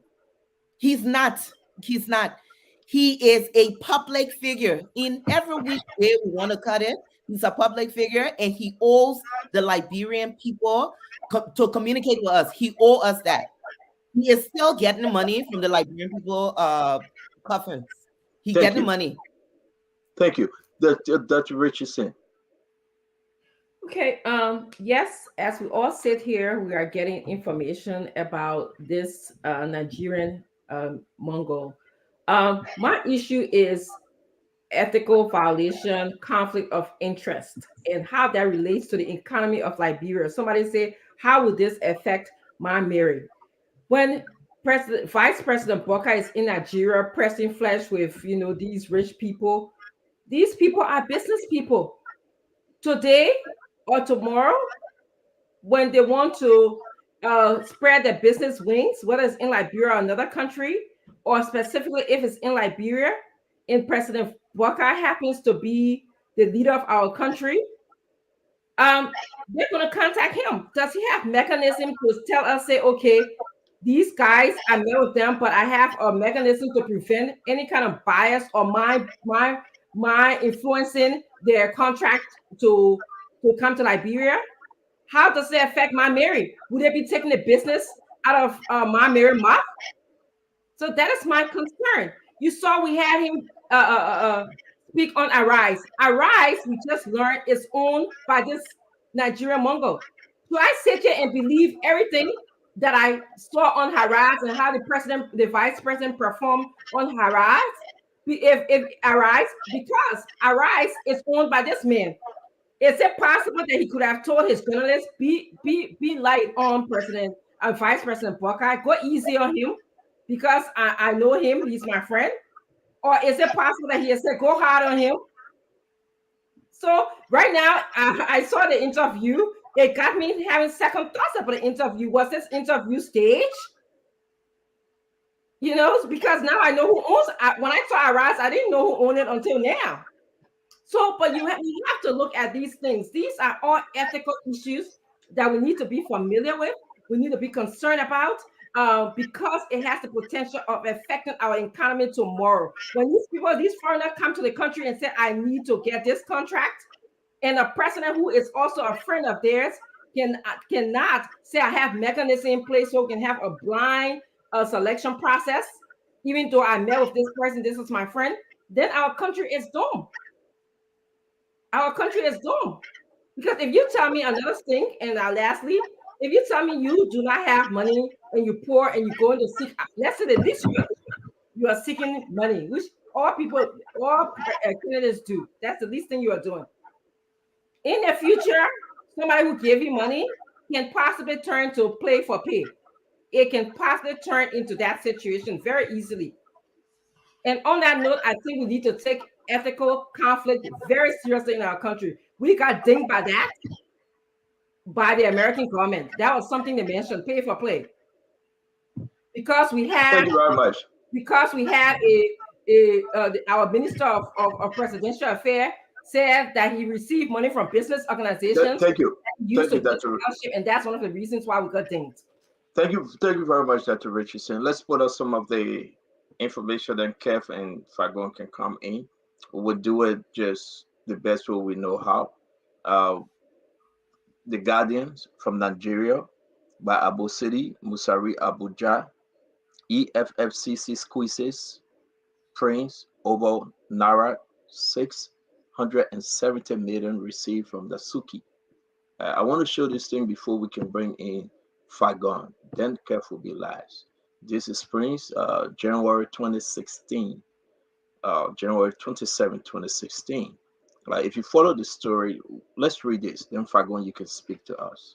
A source within the commission informed the Guardians that the Prince, I'm saying Prince because I cannot pronounce the last name, was being drilled by the operatives of the commission at the time of filing this report, though he could not give information as to some of the confession of the media mogul. The source stated that investigation into the money allegedly shared by 12 newspaper proprietors has been under investigation since last week, and that some media organization has already reported to EFCC to answer question.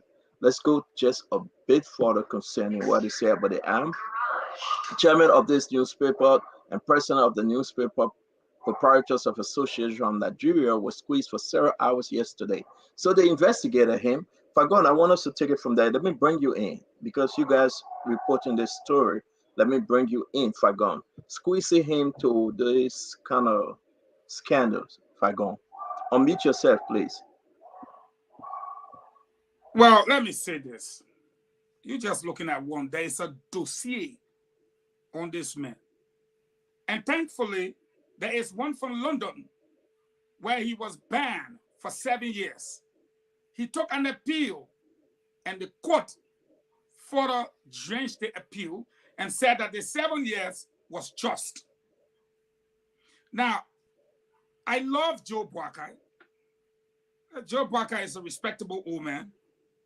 But Joe Boakai problem coming from people like Tomali now.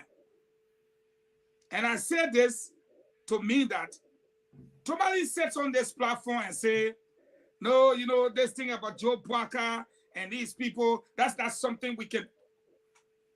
But just like Peabody said, Tomali will be on the same platform and discuss what people like Costa said about George Weah Snigos. What people like Costa said about a Slink car, where they can sell 17,000. I'm in America, so I'm giving you the price. 17,000 Slink. The one where the minister can get a girlfriend 30,000 to go buy a car. We must sit down and fight over Slink, over the man Snigos, over the tracksuit he wear. And I'm in no way trying to, God knows I'm not pushing for George Weah right now. But you want to hold people to all kinds of standards. Here is Mr. Samuel Jackson, one of the men who raised the alarm on Ibumaf and Eton. They beat on his association with Bama. And that's why I sent Stanton the same jet so he can put it up and put the other jet up so you can see. I was on this platform last night when I talked about Boko Haram, because I dug behind it a long time. And I want people to know, when Costa sat on this platform last night, what did he boast of? That this man was welcomed by some of the best, and that he spoke at an event, and that they honor him. Is this the man in London that was banned for 7 years? They want Nigeria. Is this the guy?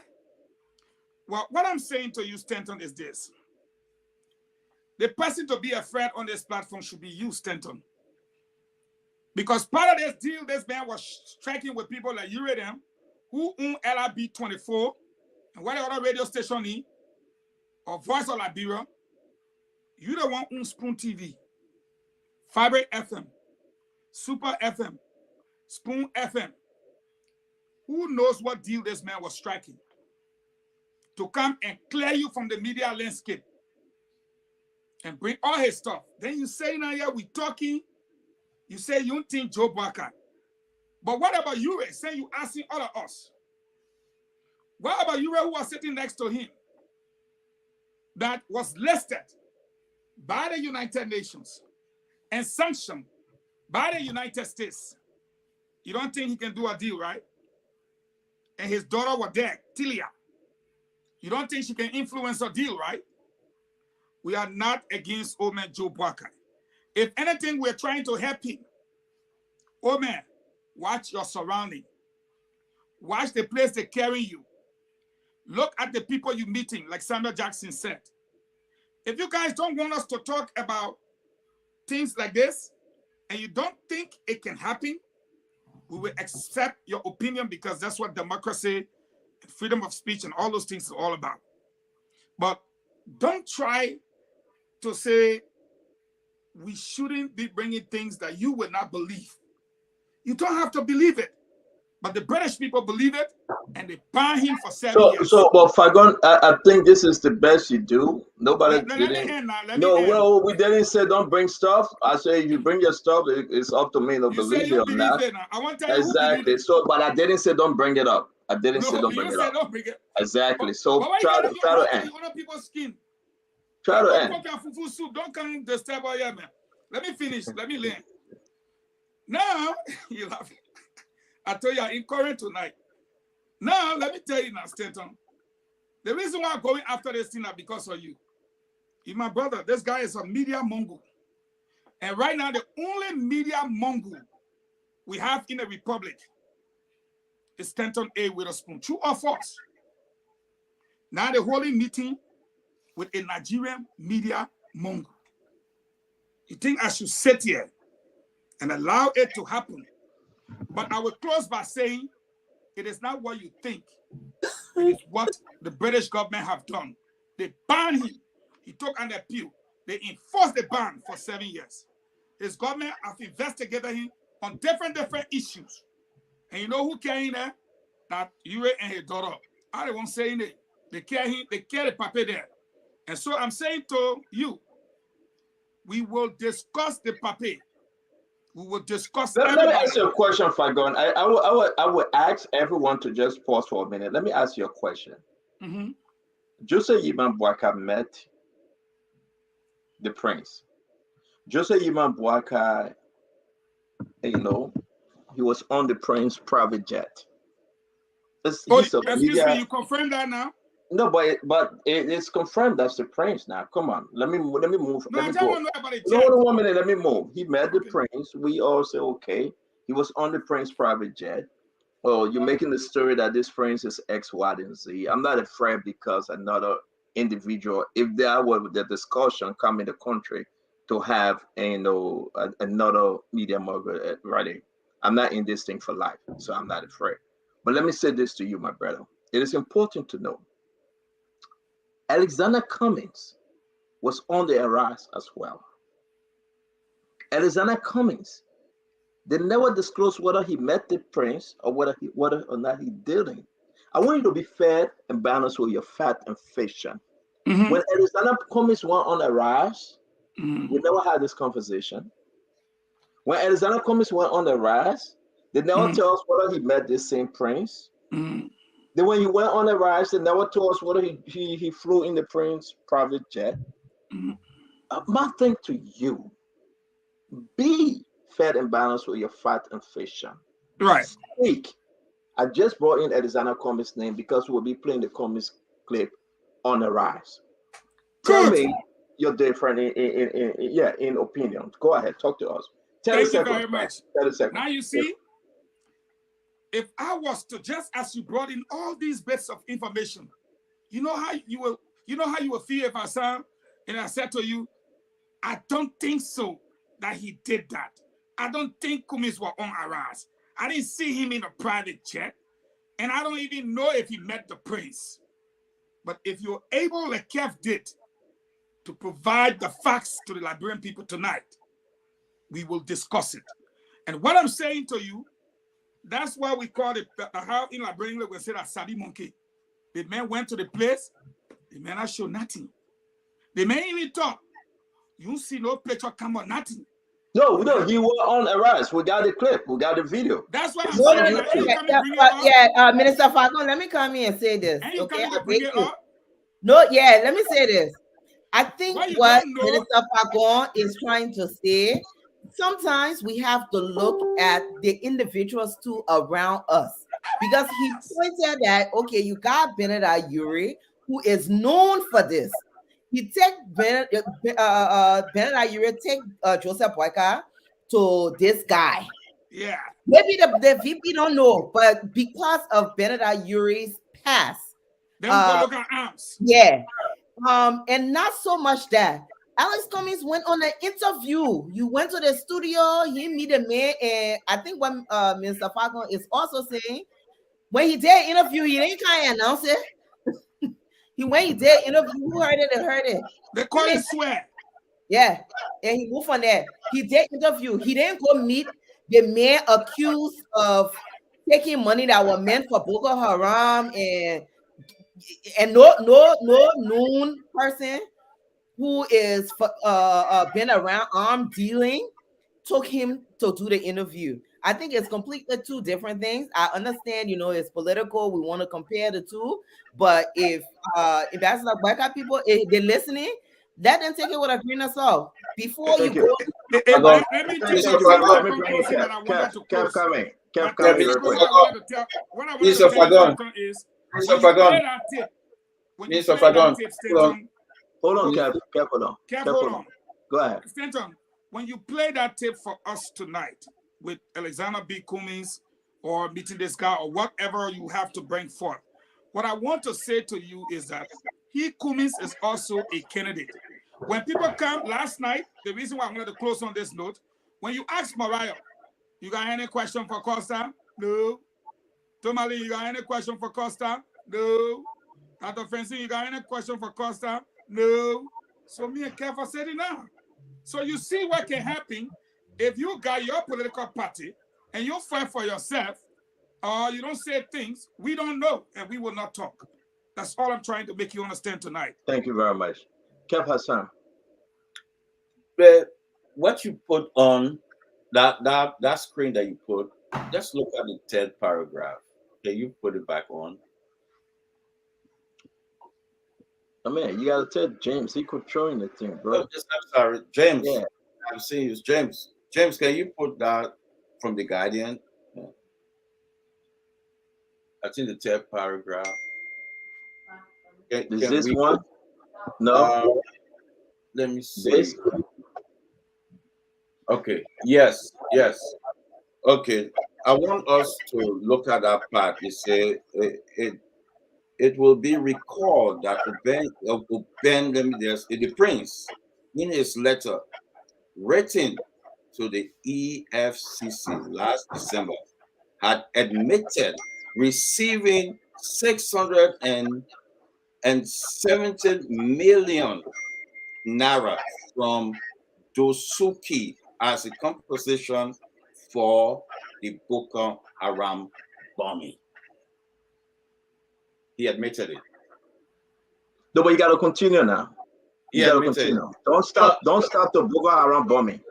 No. The Let me explain sentence. now. No, Kev. The sentence didn't end there. Kev, hold on. Kev, hold on. Kev. Yeah, ego. Kev, hold on. Kev, hold on. The sentence didn't end there, Kev. End the second sentence. The sentence get period sound to it. End the sentence. If you call it short like that, it's not good. A bad PR.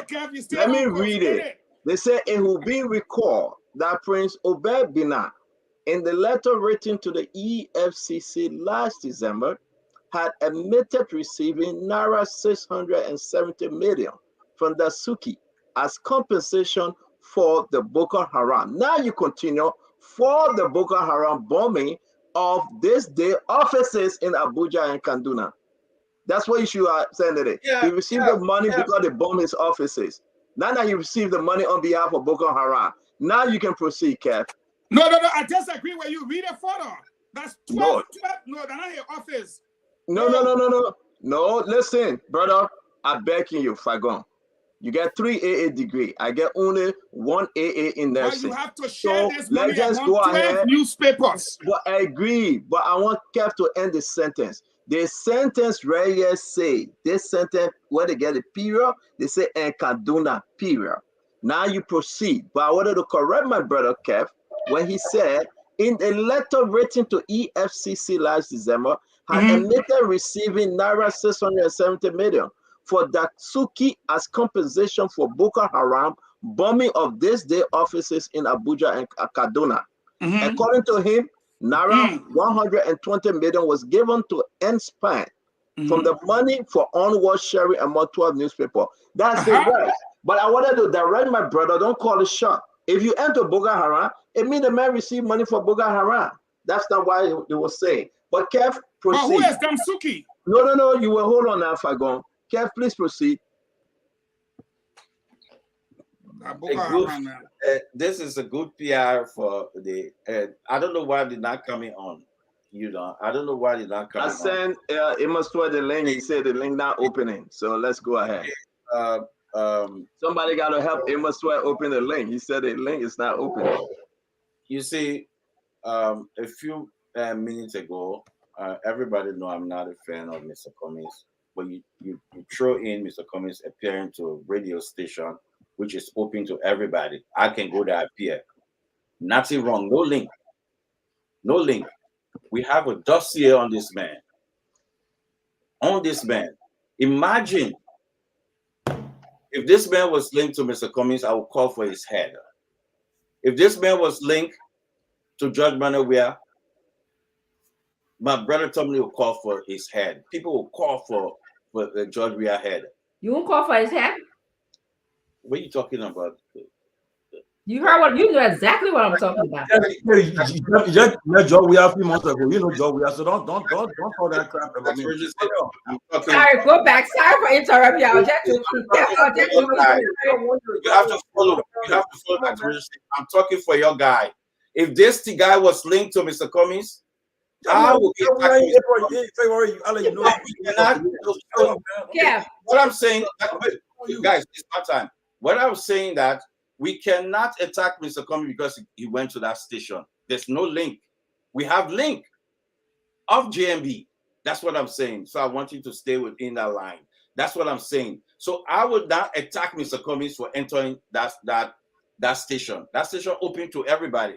But we do have link with JMB to this man. Enough information to show that this man a dubious deal with Boko Haram and the rest of the world, that JMB is in bad with. Let me remind everybody. Biden was hammered because of Hunter Biden deal in Ukraine. It's a fair discussion. We should not sweep it under the rug. This man, a lot of information on this man. That this former vice president, let me remind everybody. The chief propagandist for JMB said on the show yesterday, this man and Joe Buckeye are friends, even when he was vice president. Let's look at the date. 2015. Let's look at the date. Who was the vice president of Liberia 2015? Can anybody tell me? The chief propagandist, the man who Joe Buckeye listened to, Costa, said it on the show yesterday. And Joe Buckeye friend, even when he was vice president. 2015, who was the vice president? Joe Buckeye. He had this issue. So you're telling me Joe Buckeye was in bed with an arms dealer in 2015? We got to be serious here. We got to say it. Imagine this what Judge we are or Cummings. We got to be fair. We got to be fair. I flagged. Thank you, Cap. I flagged Alan White for sitting in the fundraiser for Mr. Cummings, and we beat on Mr. Cummings for that. That this man is dealing with a notorious criminal, and then we should say happy birthday. All right, thank you very much, Kev Hassan. Let's move on. So, guys, listen, we're gonna Kev, thank you.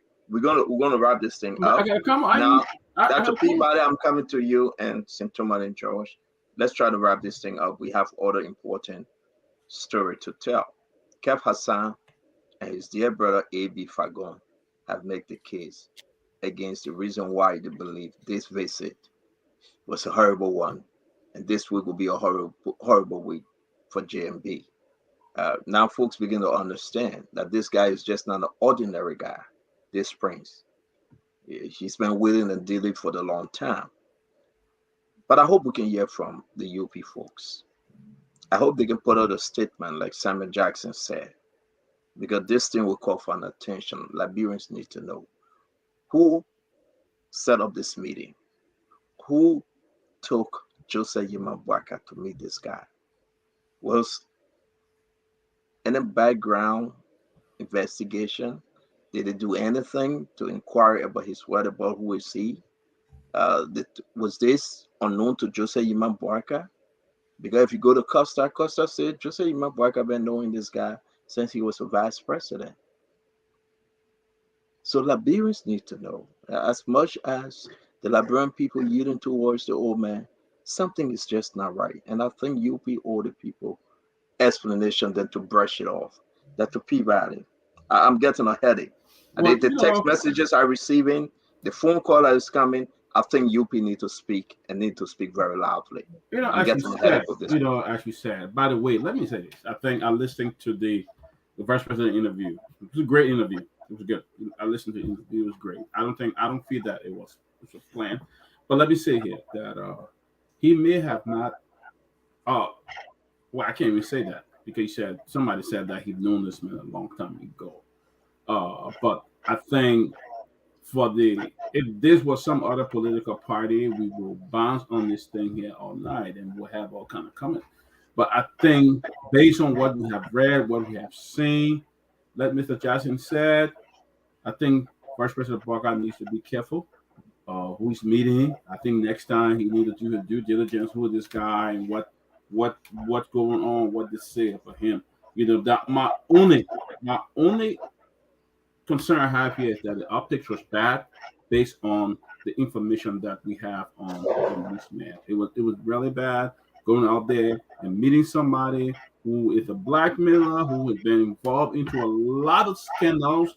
It's not good for somebody especially a political figure. Everybody's been grilled here. We've got on every political party. I think it's just not a good thing. And next time, the vice president needs to really do his due diligence before you jump on and follow people and stuff like that, because this could harm you. Other political parties could take this and just roll with stuff like that. So let me take Dr. Peabody, thank you. Let me go to Central Manager Georgie. Actually, something is here. Actually, we need to be fair. You know, sometimes we laugh, we joke, but I think something is just not smelling right. And, you know, when they did the meeting with this guy and the photo posted by Tidia Yuri, I think it's called for some very, very clear explanation. Who organized the meeting, Georgie? Look, if you run for president in the public space, it's fair game. You can be scrutinized thoroughly, your activities. So it's fair game for the former vice president to be scrutinized, you know. And like you said, I agree. The United Party should issue a statement regarding the vice president's visit to Nigeria and those meeting. But at the same time, because, for instance, the current president of Nigeria, President Buhari, in October, he gave Nigeria's highest honor to the same man, the Grand Commander of the Order of Nigeria, Commander of the Order of the Federal Republic. He gave it to the same man and several prominent Nigerian citizens. So this man is so tinted. The president of Nigeria won't give him the nation's highest honor in just October. So again, I repeat, I agree. It's fair game to scrutinize him and the former vice president, and also it's also fair game that the United Party will issue a release concerning the former vice president of Nigeria and go to meeting. But I still believe that with all what we're hearing and things seeing, I don't think President Buhari will give this guy the nation's highest honor with all of these. But so, Georgie, let me hold you right there for a minute, though. Knowing what we know now, yeah, this one was dug up by sedition. Fagon, Kef Hassan, it's out there. This man was on a thorough investigation by the EFCC. The man agreed that he received 670 million naira to distribute to 12 news agencies. Georgie, with all this little trouble behind him, do you think it was a good game of fair play for Jose Yiman Bwaka that talk about transparency, that talk about fairness, to even go closer to him when you're talking about the linking him to Boko Haram, bombing his offices, and he taking money and linking him to Burkina Faso? Do you think that's the kind of person the US should connect JMB to? Well, you know, like I said, like I agree that you said the UP should issue a statement that will be necessary, but I believe former Vice President Bwaka is not his first time into politics, and for the fact that he's been in diplomacy, don't forget this man was a former diplomat. So before you meet someone, I'm sure he asked a lot of questions. He didn't just jump off on a rehab resident and jump off playing with Yuri or Tilia and say, let's go Nigeria. I'm sure he asked questions. Who am I going to meet? What am I going to Nigeria for? What's it all about? Who this person? Who are we meeting? I'm sure he asked those questions. Okay, and I'm sure there are people within his camp who did due diligence by checking out stuff and so. But again, it also comes to the point again, as I see, the president of Nigeria just in October, it gave this man. But that's Nigeria, Georgie. I agree with you that it gave the nation highest honor, but that's Nigeria. Yeah. Jose Yiman Bwaka now sees like Mr. Clean. You put it so the woman said, no, I'm in my corner. I'm receiving $800, 35,000 liberty. You know, do you think it was fair? Let me rest on this because I really want to hold you. I know they will come up with a statement, but you get Fagon, you get Kef Hassan, you get CDC. They will not put the story to rest. Yeah, because right now, with everything we know and the videos I'm receiving, I didn't know. These guys then kept it away from the show, and they decided to bring it up now. This thing wasn't done on the Liberian media landscape, though. In Nigeria, they got a bunch of information on this guy. Though he received the nation's highest honor, but guess what? Jose Yiman Bwaka being escorted by the Uris, Tida Uri and Benda Uri to go meet this guy. Come on. Yeah, but it's just not looking good though. Like I agree with Fagon and Mr. Jackson that I agree when they say that when they say that we are because there's no press release. People are speculating. So to put the speculation, the UP, I'm sure they'll issue a statement. They need to come and issue a statement on it to discuss about it. As I said, it's fair game. But right now we're speculating. All the things we're saying we're reading stuff, but we gotta get it. No. Which part of all the thing we're speculating? The newspaper from Nigeria, they report on this guy. Yeah, is that what it's called speculation? But the man is still prominent. We are not saying he's not permanent, but the report that he received money that he attested to it, will you consider that speculation? Well, I'm in doubt because if he did all that, the president will in his own wisdom go and honor this man with the nation's highest honor. All right, so let's move on. So you guys have anything else to say? We're closing on this show tonight. Can I say something? Jackson, Mr. Jackson. Look, yes, after Mr. Jackson. One of the things that I didn't want to bring out because I respect Mr. Boyka so much is that, and I don't want to do a whataboutism, is that the UP party is very well known for cavorting with no international criminals. That's just the way it is. I'll just name you some of them. The El Anito deal. The El Anito was a company that was formed 21 days after the request for proposal was made on the Western Cluster. It was a company with zero money, and they granted the Western Cluster to El Anito. And the El Anito, the same day that the concession agreement was signed, they flipped it to Sesagua Vedanta and eventually sold it for $120 million. You saw the Big Ball 1, Big Ball 2 scandal with Vonnie Sherman involved. And also you saw that when Vonnie Sherman was about to be arrested by the Liberia National Police, Unité Partisans, including the current Secretary General of the UP, Mr. Amos Twe, prevented the Liberia National Police from arresting Vonnie Sherman. So this is nothing new with the UP cavorting with no international criminals. But Mr. Boyka himself is not a man of that character. So I gave him a pass. But the party is well known. We can give you so many other instances in the 12 years of the Ellen Johnson Sirleaf administration where they brought in Frank Timis. Frank Timis, a known drug user, drug dealer, and Robert Sirleaf was literally in bed with the Frank Timis. So this is not unusual behavior on the part of the Unity Party. But Mr. Boyka was always, kept as a parked car. But now that he's standard bearer of the Unity Party, there may be actions that would be leading to that. Now, on the issue of Mr. Ure, I'll be very fair to you guys. Mr. Ure is a very, very close friend of mine. And I don't think Mr. Ure was directly involved in arms dealing. And my only concern is that the optics of Ure being accused with Victor Bout and then taking Mr. Boyka to another man who was involved in an arms deal, some people will place the two together at the detriment of a very decent human being like Mr.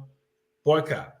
So all I'm saying is to my friend and brother Ben and I, and to my sister Telia, who I love so much, and they have a lot of respect for me. In fact, there's some family ties in terms of marriages between our two families. I'm just appealing to them that in their drive and in their ambition to showcase Joe Boyka to the world, they should be very careful, because you have guys like Kev Hassan and Eugene who will do the homework. And these are, as you know, CDC, I won't want to call them zealous, but CDC apparatchiks who will defend and try to destroy the opposition at every opportunity they get. So they should not, they should not put themselves in a vulnerable position like that. Okay. But once again, I don't think Mr. Ure is guilty of any arms dealing. The UN report said that They said that maritime funds were used to buy arms. For those who were that person, Mr. Ure was not personally involved. I just want to make that clarification. Thank you for that clarity, because we do believe that Mr. Bernard Ure, everything we have read, he's not guilty of any dealing, except someone out there have something contrary to that truth. With respect to Mr. Ure, but the question we are asking on the man, Vice President Jose Yimabwaka, is that with everything around the Springs, why were you ever in Shamidi? Fagon. All right, first let me say, Mr. Ure personally was not held liable, but the institution that he ran and the pen that he held in his hands gave signature for a deals to be carried out for arms that killed people. And he was listed for that. We cannot run away from that. He was sanctioned for it. He wasn't charged. So there was no way he could have been guilty. If you don't charge a person, you don't find them guilty. So that's simple logic. But then if you punish the person, it's implied. And that's what happened in the case of Mr. Ure. But I want to say this. I love old man Joe Boakai. And when Costa took the old man to cut his hair, after the old man cut his hair, Costa made our old man sit down for him to cut his hair.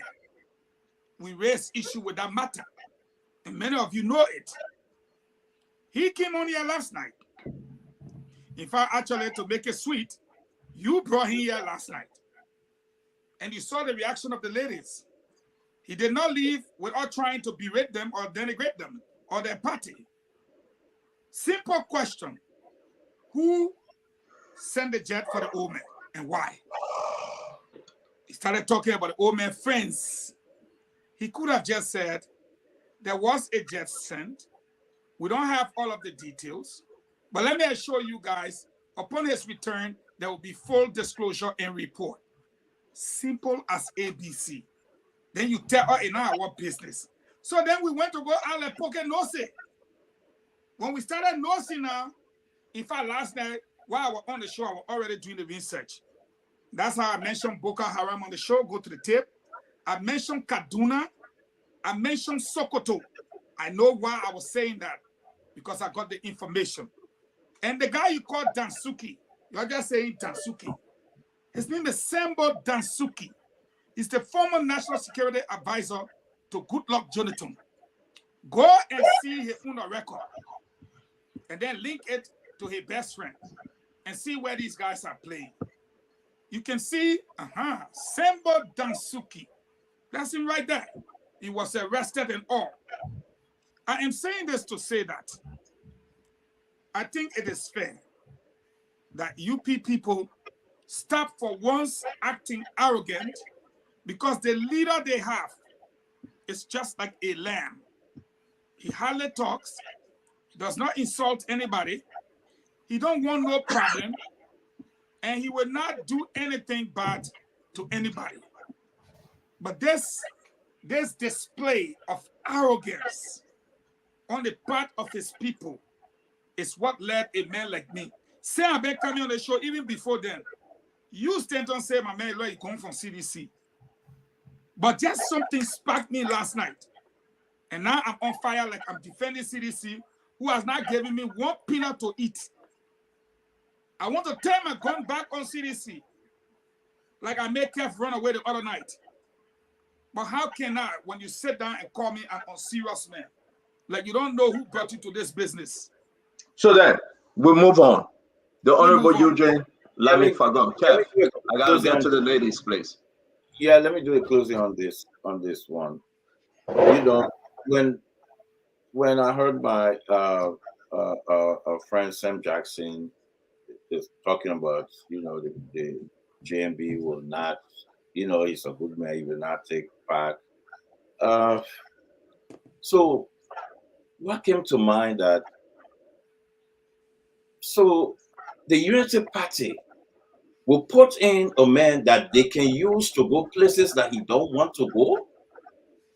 That's the leader we're looking for? That's the alternative? So that means they will take Liberia anywhere they want to go?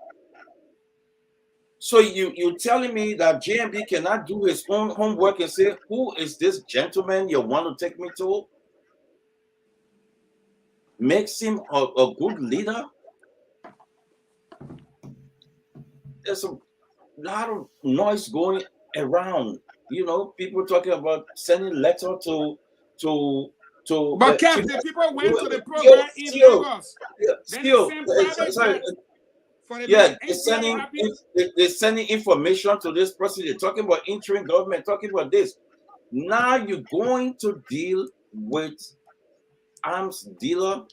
Then you're telling me that you want to take the old man from there. So if we take him from there and say there are bad guys and taking him, so he will run the country in that way, that this man would deal with shady people around the world that he don't know.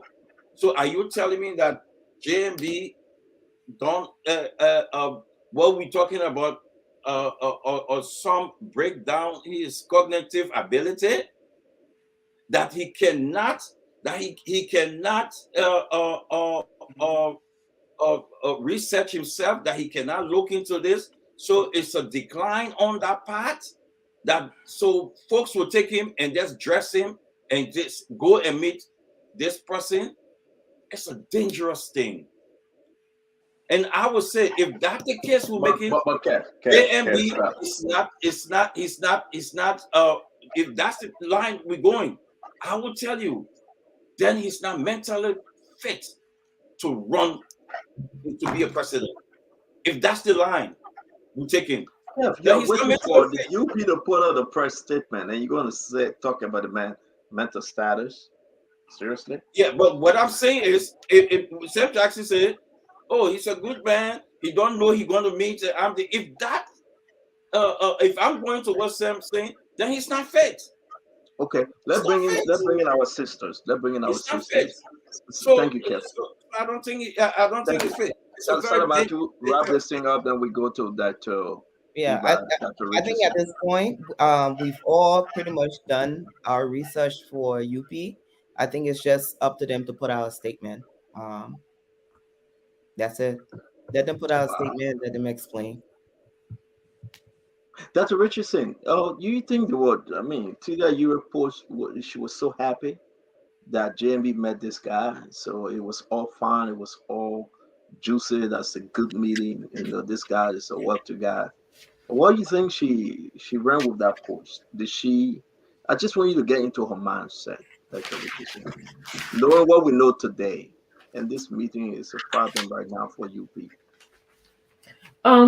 Stanton, I'm a working mother and a grandmother. I was home all day, attending to business. I didn't have an opportunity to review TDA's Europe post. So in order for me to get into someone's mind, it takes me some time to observe their behavior and their thoughts and all of that stuff.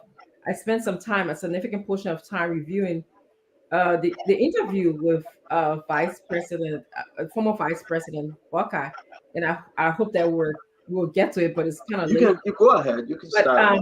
But to close up on this topic again, I want to reiterate that it's important that we look at ethical conflict of interest, ethical issues. Okay, business people have different interests compared to people who want to lead country. If you want to lead a country, you have the humanitarian interests. You got the interest of the country. If you're a businessman, for the most part, not that there's not business people who are good-hearted, you are looking to make money. And so when we see our potential leaders pressing flesh with these business people who have been investigated for anti-social behaviors, okay, or whether they were pressing flesh with the Pope, we as Liberians, we still, at this point, at this junction in our history, we still need to ask questions in terms of the implication that it will have if this potential leader becomes a leader of our country. How is that going to affect the mind mirror when it comes to bringing businesses into our country? Do we have mechanism to avoid these conflict of interest issues that will affect Liberians? And I will tell you a common example. When I'm grading my final paper, students do not put their names on it because I've spent 16 weeks with them. I know them. I've befriended them. I'm only human. Okay, there's certain people I would like and not like. So we have a general policy Don't put your name on the paper, so I won't have the potential of being biased. These are simple mechanisms that you can put in place to avoid these kind of conflict of interest issues. And that's what I'm saying. So I agree with everyone on the panel who are saying the UP people need to put out a statement, and in that statement, they might include conflict of interest issues. Thank you very much, guys. A wonderful program. We'll open the phone line. Let's hear from the Liberian folks. I think it will be the best thing to do. And let's just understand this is like a bombshell because I don't know. Maybe my mouth is full on this one. There's somebody didn't do the background search for this guy. Why put JMB in a situation he can't handle? And now you have given Sidishan the time to run the rhyme and question. Kev Hassan is questioning JMB mental status. The information that JMB went to meet someone that have been engaged in situation. I mean, Sitamani George, I'm sorry, but this one is too high to continue with. And let's open the phone line. Liberians all over listening to us, man. Like I said earlier, it's fair game to scrutinize those running for president for office. I understand, Georgie, it's fair game, but what put the woman in a situation, man? Number two, yes, and then we'll have a problem if it is proven that somebody is a criminal or whatever the case, and to link that person was, especially having in being coming with that person is an issue. But like I said, the onus is on the UP now to issue a statement to address this issue so they can lay out the speculations and so forth and get the position on it. But let's bring in Uncle Pete. Uncle Pete, Rufus, come on, let's take some calls. Uncle Pete, go ahead. You're following the show, man. This thing is giving me a headache, Uncle Pete. Yeah. This is Uncle Pete, the man for all the counties. This is one of the reasons why I'm not supporting Joseph Boakai. If we make Joseph Boakai president of the Republic of Liberia, he will be led by Henry Costa and Yuri that will lead that country. He will be a follower. Joseph Boakai is a very good man. Nothing wrong with that. But if we make Joseph Boakai president of Liberia, the daughter of Yuri practically lives in Nigeria. She's running with more Nigerians than you all might even imagine. And although most of them are being connected now to Joseph Boakai, you will have Nigerians going in that country and getting contracts because they are all business people. This is why I always advise Joseph Boakai will retire because of his age and be a man that we always consult as the godfather of Liberia. We saw also example when Joseph Boakai came to the States. Thank you. He was being controlled by Henry Costa. George Noble was telling him even what to say when they asked him a question. Thank you. Henry Costa was telling him to cut his hair. Thank you, Uncle Pete. Thank you. Uncle Pete, thank you. If we make Joseph Boakai president of Liberia, he will be controlled by these little boys. Thank you. Thank you very much. Thank you, Uncle Pete. We appreciate your time. Let's take some calls from Liberia. If you have anybody calling in, we'll welcome their calls. This is deeper than I thought, you know, and I don't think I'm going to be bringing Kev Hassan and Eugene in the same day. They got an agenda, Sintomani George. You know, this thing about them having this information and refuse to share it with us is troubling. But this is a fair fight. Let's take some calls. Rufus, open the phone line, Fragon. Man. 0777-1075 055-101075. I told you not to bring me here. I warn you. The numbers to call and form part of the discourse. Hello. Let's open the line. Go ahead. Let's take I saw Salimatu. I decided to stay. Your name? Yeah, my name is David King. I'm executive member of the National Constituency. You see, the reason why some of us on the angle of the AD always say to the Liberian people that Joseph Boakai cannot be a good leader of our country, like President we are. All right? Because this man, he has been praised by cross-national Liberians He's a good man, but this man has been removed from 4 years in tested in Liberia and all of that. Okay, your 1 minute is over, bro. Thank you. What John Hello? Hello? Yeah, good evening. What's your name and join us from where? My name is Stephen S. Bonai. I'm calling from Johnsonville. You have 1 minute. Let's hear you. Yeah, actually, I don't see any problem with Joseph Boakai going to Nigeria and meeting his friend. Joseph Boakai is not occupying any position right now in government when he is taking pay as a government official. And so I see no problem with people chastising or the honorable man for going to Nigeria. Thank you. Meeting is over. Let's get to this line. Hello? Good evening, Senator. Good morning, and good evening, other panelists. Let's hear you, your name. This is Fuman Subakon from the market in the lecture forum. You see, first of all, first thing I want to tell you, you will take care to appeal to the vice president the way in which he addressed the vice president. As he have mental problem, he agree to such a we don't address president. We not do that. We not have mental problem. It's the first thing. And two, you got to very clear the issue. Sometimes you have to take control because when you get stuck to the leaders, it's very harsh and tough. It's something we call against president. Well, we're not something in that way. And this is the issue.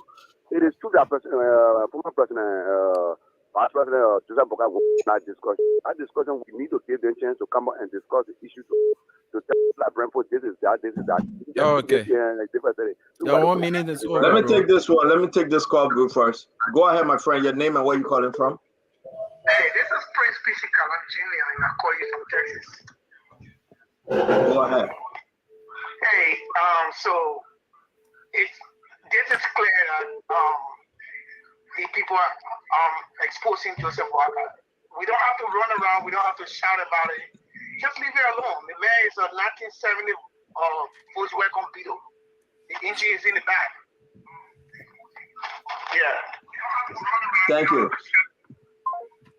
Continue. I got someone. Go ahead, Sintomani Joe. Go ahead. Yes, my name is Augusta Steve Fluent. Thanks for having me. My brother Stenson said the news hurt his head. Of course, you hurt your head because this is a very damaging news. And my brother Stenson also said the JMB people have given seditions something to run away with. My brother Stenson, it shouldn't be seditions. It should be Liberians. This is a very damaging news. And if we allow this to Joe Boakai to come to power with these people, it will damage all Liberians. It's not just sedition.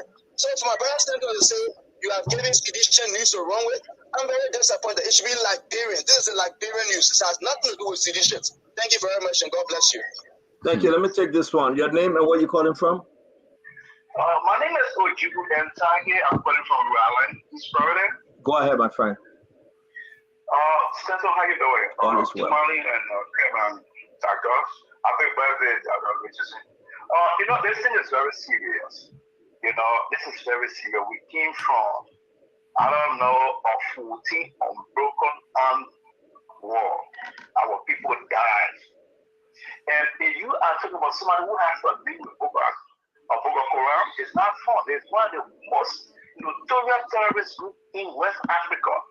So it is not something that we just have to discuss on a talk show and we leave it. Now I am appealing to our legislators. Especially Darrell Dillon, to probe into this. Why the Senate Bureau went to see this man and what kind of deal they went to, knowing the kind of people that escorted him there. And also to my admirer, to the guy that I love, Coastal, who also come on the head and clarify, because this is serious. We know the Russian, what they did to the election in America. It's like they didn't go there so that they parliamentary system that the Russia can come and figure it or why. We don't want no more war in that project. Thank you. This is not just talk show thing. Thank you. We want for Darrell Dillon, our legislators to prove this. Thank you for You're welcome. Guys, let me say this. I know we'll take more costs, man. But I think I just don't want us even continue on this, go into another conversation. I'm sorry, Mr. Jackson. We'll talk about the ambassador tomorrow, his statement. we'll talk about Prince C. Johnson more. Let's stick on this for 5 more minutes. Let's give everybody 30 seconds. Fagon, the minds of the people are spinning right now. So when my brother Pape Flomo says Stanton is not about CDC, because Joseph Boakai was all of the picture for a very long time. Everybody was beating on ANC, Mr. Cummings, and UP, and you know that. I'm surprised that today everybody have turned and said this was a calculated failure for those folks that around JMB. Knowing what they know about this guy, they shouldn't have allowed JMB to meet him. Let me give you guys your extra 30 seconds for us to wrap this thing because we have to go. But this is discouraging of me. And Pape Flomo, I'm gonna tell you, my head is hurting. I got to take 2 Tylenol right now. So let's start this thing over again. Your best 30 minutes for us, because I don't know. If I knew what I know today, and that's the reason why Fagon and Care, they called me and they kept this from me, then maybe we're going to go deeper into it. But that's why I'm holding sedition. You have given them a talking point. In the election season, you don't want to do this. And guess what? UP have done it. Dr. Richardson will hold you for last. Let's start with Dr. Peabody and do a quick 30 seconds. Dr. Peabody, man, the folks that called in, they are angry. Yeah, I don't think the vice president was aware that he was meeting somebody of such character. But I think, again, I would say this is damaging for the party. This is the first mess that have come up from the UP. And I think next time, I think the vice president need to be guarded more to avoid such embarrassment, because this is quite an embarrassment.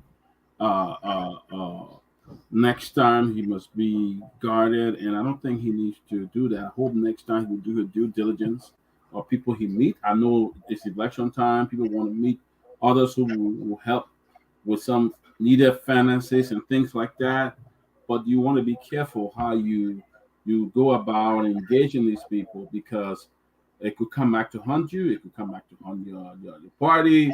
It can come back to haunt your role as well. So I think it was not a good thing. The optics were just not good, and I hope the UP can just come on with some clarification so that some of even some of their own partisans that are a bit confused today will be convinced.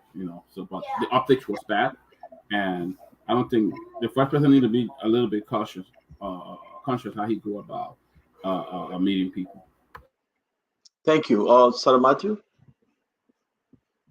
I mean, again, I will say what I said. I think the UP needs to come out and put a statement out, or else, the thing that they're looking at as a small fire will grow into something bigger than maybe what it really is. But I look at Liberia and I say, people are not concerned because we have worse people in our legislature. So sometimes when we see these things happening, it's not important to us. I mean, well, I don't have a call name. We got PYJ, who me as a child saw him kill a president that I knew live on video. We got George Bulley. I've heard so many stories about him. I mean, we have so many other people running the government who we allow to run for president. So, what I know about Ambassador Boakai, he's not someone to be associated with armed dealers, but nevertheless, this is very troubling. And I would suggest that the UP get in the front of it and put out a statement and explain to us, and stop telling us that, you know what, we owe nobody no explanation because he's not a public servant. He is a public figure. And we need to understand what public figure is. He is a public figure. He owed the Liberian people some type of explanation. For somebody to accuse him, and it just so happened, this happened on the same day that the armed dealers in America were being swapped for, this same armed dealer that had dealings in Liberia. That's why we even talking about it, because this guy has some dealings in Liberia. So it is a big deal. It may seem like it's not, but if you don't put out a small fire, it will grow into something bigger than what it is. Thank you very much. Thank you very much, Mr. Jackson. Can you unmute Mr. Jackson, please? Yeah, okay. Thank you very much, Stanton. Oh my God, I don't have a headache, but I am a little bit flabbergasted that an experienced hand like Joe Boyka, will jump into the frying pan, literally jump into the frying pan. Liberian politics is unique, but it's like most other political economies where adversaries try to make hay out of something. And one of the things that a politician should always guard against is that don't provide ammunition to your enemy. So this trip, seemingly innocuous, president, vice president, former vice president in a private jet, getting a good respite from his rehab residence and going there to press some flesh in Nigeria, has now morphed into a major PR calamity for the Unity Party. And it's kind of sad. And I don't think, the handlers were doing any deep thoughts. And Liberians, we don't do any deep thoughts. You saw that with the LBDI presidency. I mean, there's no way on planet Earth that this young man should have even gotten a clerical job at LBDI. Not even a clerical job at LBDI. And I will speak on that just for 1 second. And I'm going to call for an investigation into the whole process. And maybe we'll have I'm not going to be available tomorrow, but I wanted to just say this, that the fact that this happened, that a guy without an undergraduate degree was able to finagle his way into the presidency of the LBDI. I think there should be an investigation, not to punish anyone, but just to determine the lapses that occurred that made the least qualified, the least educated person to rise up to the ranks, and with a board of such competent people like Dewitt Van Bamos, like others that we know, to make a decision to make this young man president of a bank. And that's the same thing that happened with the Joe Boyka, because we don't do research. We take everything for granted. And in the society that the nation is 175 years old, the internet is a marvelous thing that can promote you, but it can also destroy you, So I just want to basically say to my good friends in the UP, people who support Joe Boyka, including Mr. Costa, Mr. Ure, my dear sister Tilia, and others, to take a few steps back. And in politics, perception is everything. Perception. Today, this innocuous trip that they did not put enough thought into, the thoughtlessness of that has dragged them now into this mud. And it's very sad. It is extremely sad, because I don't think Joe Boyka, the man who's been married for more than 50 years, who's raised two incredible good sons, have a great wife, is a pillar of the community, to drag him into that unwittingly, it is a political monumental consequences. And believe me, I can say without a doubt that my friend Ben and I didn't even think about this. He didn't think about even the connection to arms dealing and Victor Bout and Maritime and him. He just thought there was an opportunity to showcase Mr. Boyka to the Nigerian press. But as Liberians, we should think more. We should understand the political landscape more. And going on in the next few weeks, I will be talking on some national issues. And things that I would say will basically shock people. Even the government that I support will be very shocking. But because what I want us to do is to get back to discussing the challenges obstructing Liberia's economic development. The country is too old to be this poor. And the Liberian people are too deserving of something better to be living in this backwardness. It is backwardness that is hurting us. In the information age, where we cannot do a simple Google search, a simple KYC, a simple understanding of this is very troublesome to me.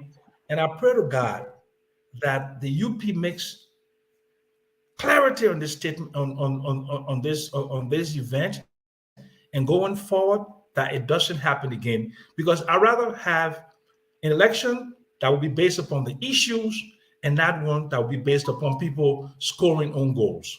Thank you very much. Have a good day. I'm leaving tomorrow night. I'll be in Monrovia Saturday evening, and I look forward to seeing all of my friends and family in Liberia. I had a good bill of health. I'm going to spend a few more years harassing you all with my big mouth. God bless you, and God bless Liberia. Thank you very much, Mr. Jackson. Please have a safe trip, and may God have traveling mercy upon you. And I know we'll be speaking to you from Liberia in the next few days. Have a good evening, sir. Thank you. All right, let's get over to, I think we spoke to Dr. Peabody, right? Salamatu. Okay, let's move to our brother, Kef Hassan. Kefiko. You see, guys, you know, sometimes people want to play politics of deception, you know, saying things, doing another thing, and all that. You know, Costa was on the show yesterday.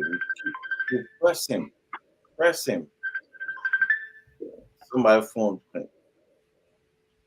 Okay, we press him to tell us who GMB meeting, the purpose of the trip. He refused. He said, his word, none of your business. And he also said that 2000, let's go back to GMB being a vice president. He also said the person or the people that GMB going to meet are GMB friends.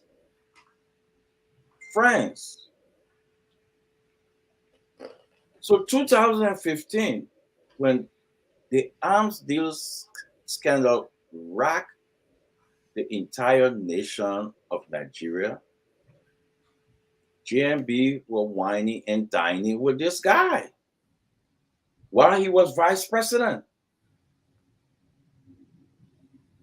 2015.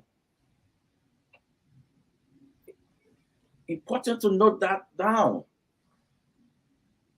That from the mouth of the chief lieutenant of GMB, the chief spokesman, Mr. Costa. He said it on the show yesterday. Tips are there. So the reason we're flagging some of this story, because of the past. Salamatu was talking on that, the past. We know what happened in Liberia. We know what happened. Liberia was a point of arms. People selling arms. Yesterday, Victor Bout was released, and they talk about his dealing in West Africa, in Africa. Everybody talking about things happening in the country. Why JMB is involved in the shady deals? Why JMB is going to Nigeria involving with criminals? Is he that desperate? Because he don't have money? So he will lie in bed with criminals? Or, like other people saying, JMB will not know. It's because, is he not mentally up, date or fit to run this country? Either way, let's look at it. Either JMB is dining and whining with a criminal knowingly, or he's not mentally fit. We should not play games here.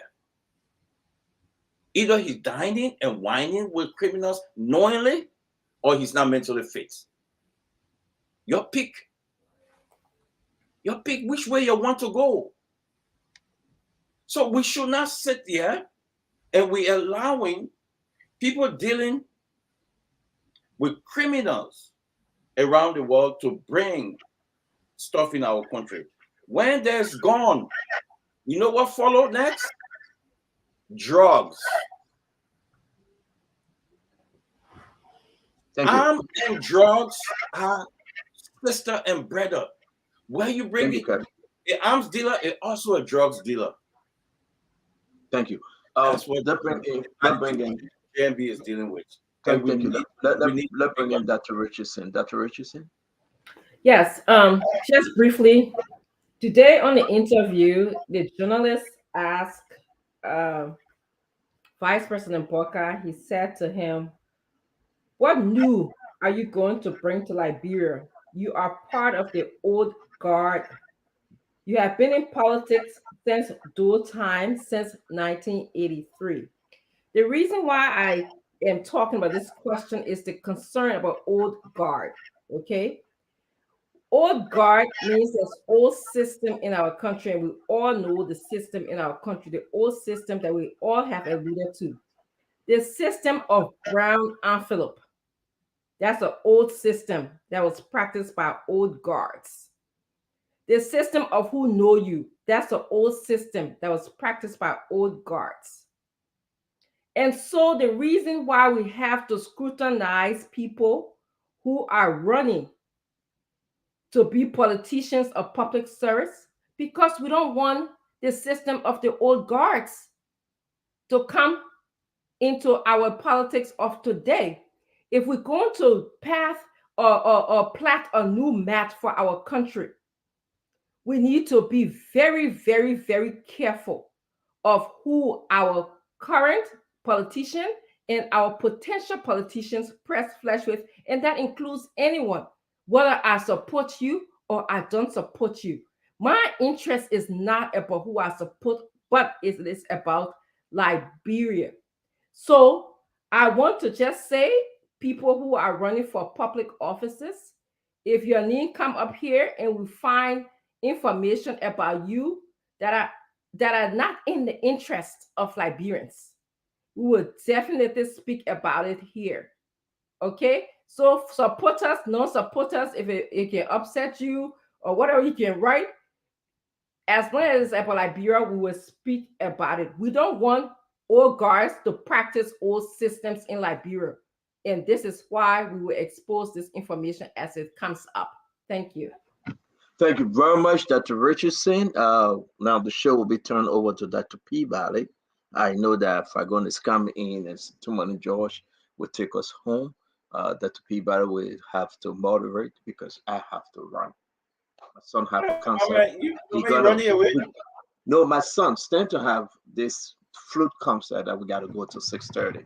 I never run from you, but I want to say good show. Okay, Dr. Peabody, please.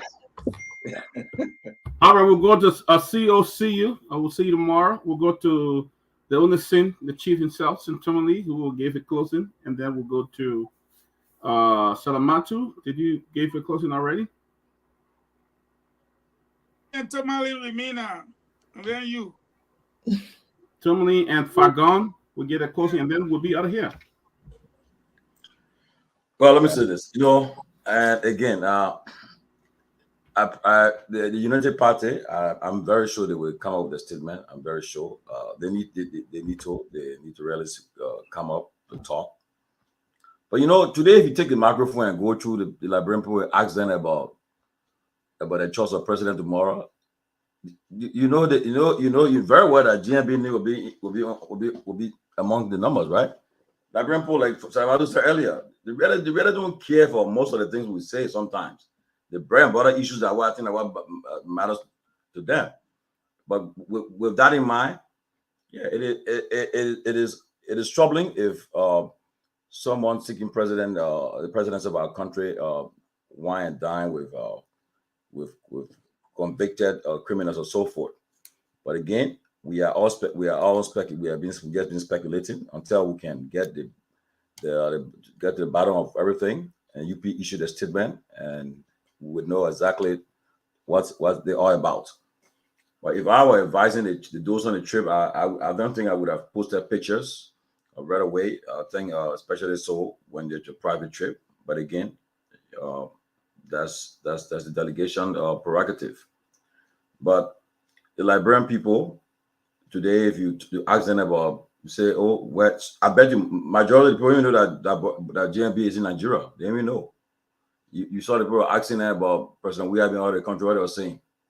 They say, yeah, the man looking for help for us to come. So that's Liberian people mentality. So again, the issue is about the elections in Liberia. Liberian people should be make that call when the time comes. The American ambassador, we discussed I know another time, but he saw his press statement today. He said a lot of things in that statement on Anti-Corruption Day, but we'll keep it for another day. And once again, it's election season, and politicians, especially those vying for office for the presidency, should be very careful. They should be mindful that they left will be open book to the people. People will be scrutinizing them thoroughly, and more will come. More will come. I can expect that the next 300 days or so forth you see coming. There'll be attacks on who? Cummings, on Boyka, on Weah, on Gonglo. It will come up. All the things will throw at this kitchen sink, everything will come up. So it's expected. But for me, the private jet issue, I have no qualms about it. The only issue I think the legitimate issue that is concerned about is the issue about this gentleman, the former VP met. But again, too, he has both sides of the story. UP will issue their release and we'll know from there. But again, I was use this occasion to appeal to the opposition community. I see they're still fighting among themselves instead of coalescing to unite for a common cause. But they still, and they will be continuing to attack one another. The ruling establishment will join them to be going after their colleagues, and they feel comfortable with that. See, today, if you in CDC camp, you happy that that's the opposition joins CDC to go after one of their own. So that's what happening, and that's the plan. They'll continue to do it. But I think there are a lot of serious things in Liberia to talk about right now, especially with the elections coming. We know the fate of our voter registration, the biometrics, and the census, the status of it. These are things we'll be talking about. Today, the U.S. and government issued a statement on Corruption Day. A lot of things were in that statement that we'll talk about it in our future show. But I hope and pray that UP can break the silence on this and address this issue, because the speculations are all over, and the old Liberian people, the explanation about the VP trip and who he met, and especially concerning this gentleman in question. But with that in mind, I think we just got to keep on playing, watching the game as it unfolds. But watching it, everybody take it easy. Fact and Fiction, the Honorable Eugene L. Fagon will take us home. Well, just about 4 days ago, I was being accused of being paid $6,000 a month by Cummings. 2 weeks ago, they said JMB had lured me over and I was gone. But the reality here is this: do unto others as you will have them do unto you. I bet Kumis, wherever he is now, he's singing, "You butter my bread, you shook up my cocoa." So wonderful thing God can do. Because, I mean, people were whipping on him quite recently for Daniel Chair, Louis Brown, Toga McIntosh. And I came right on this platform and started naming CDC, one of people from the CNPP. So it killed that debate.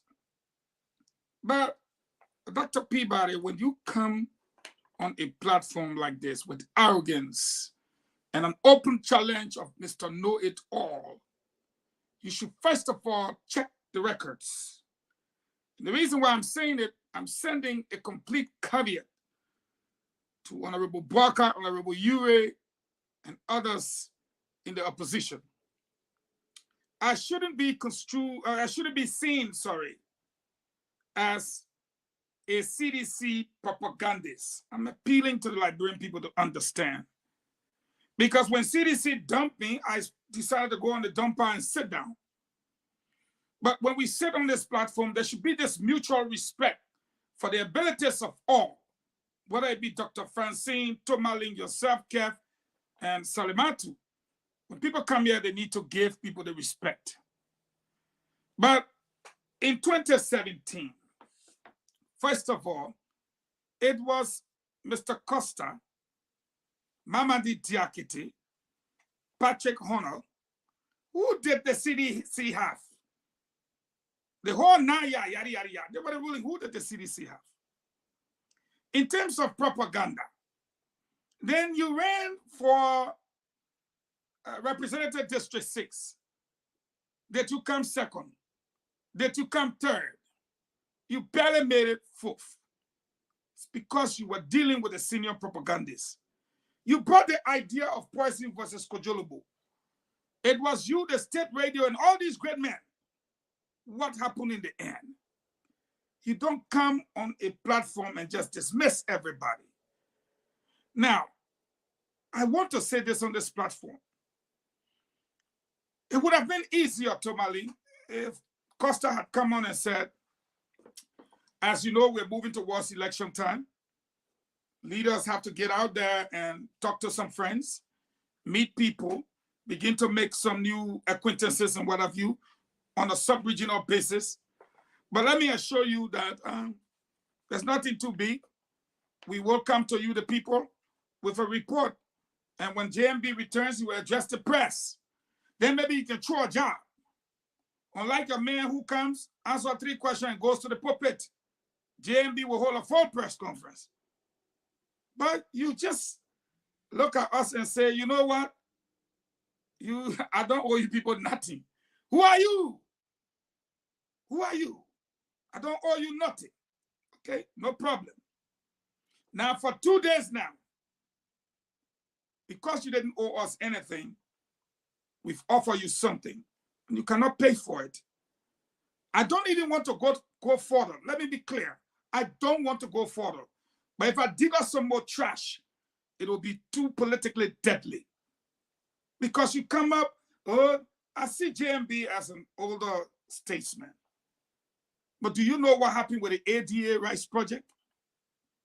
Do you have a clue what happened with that ADA $30 million rice project?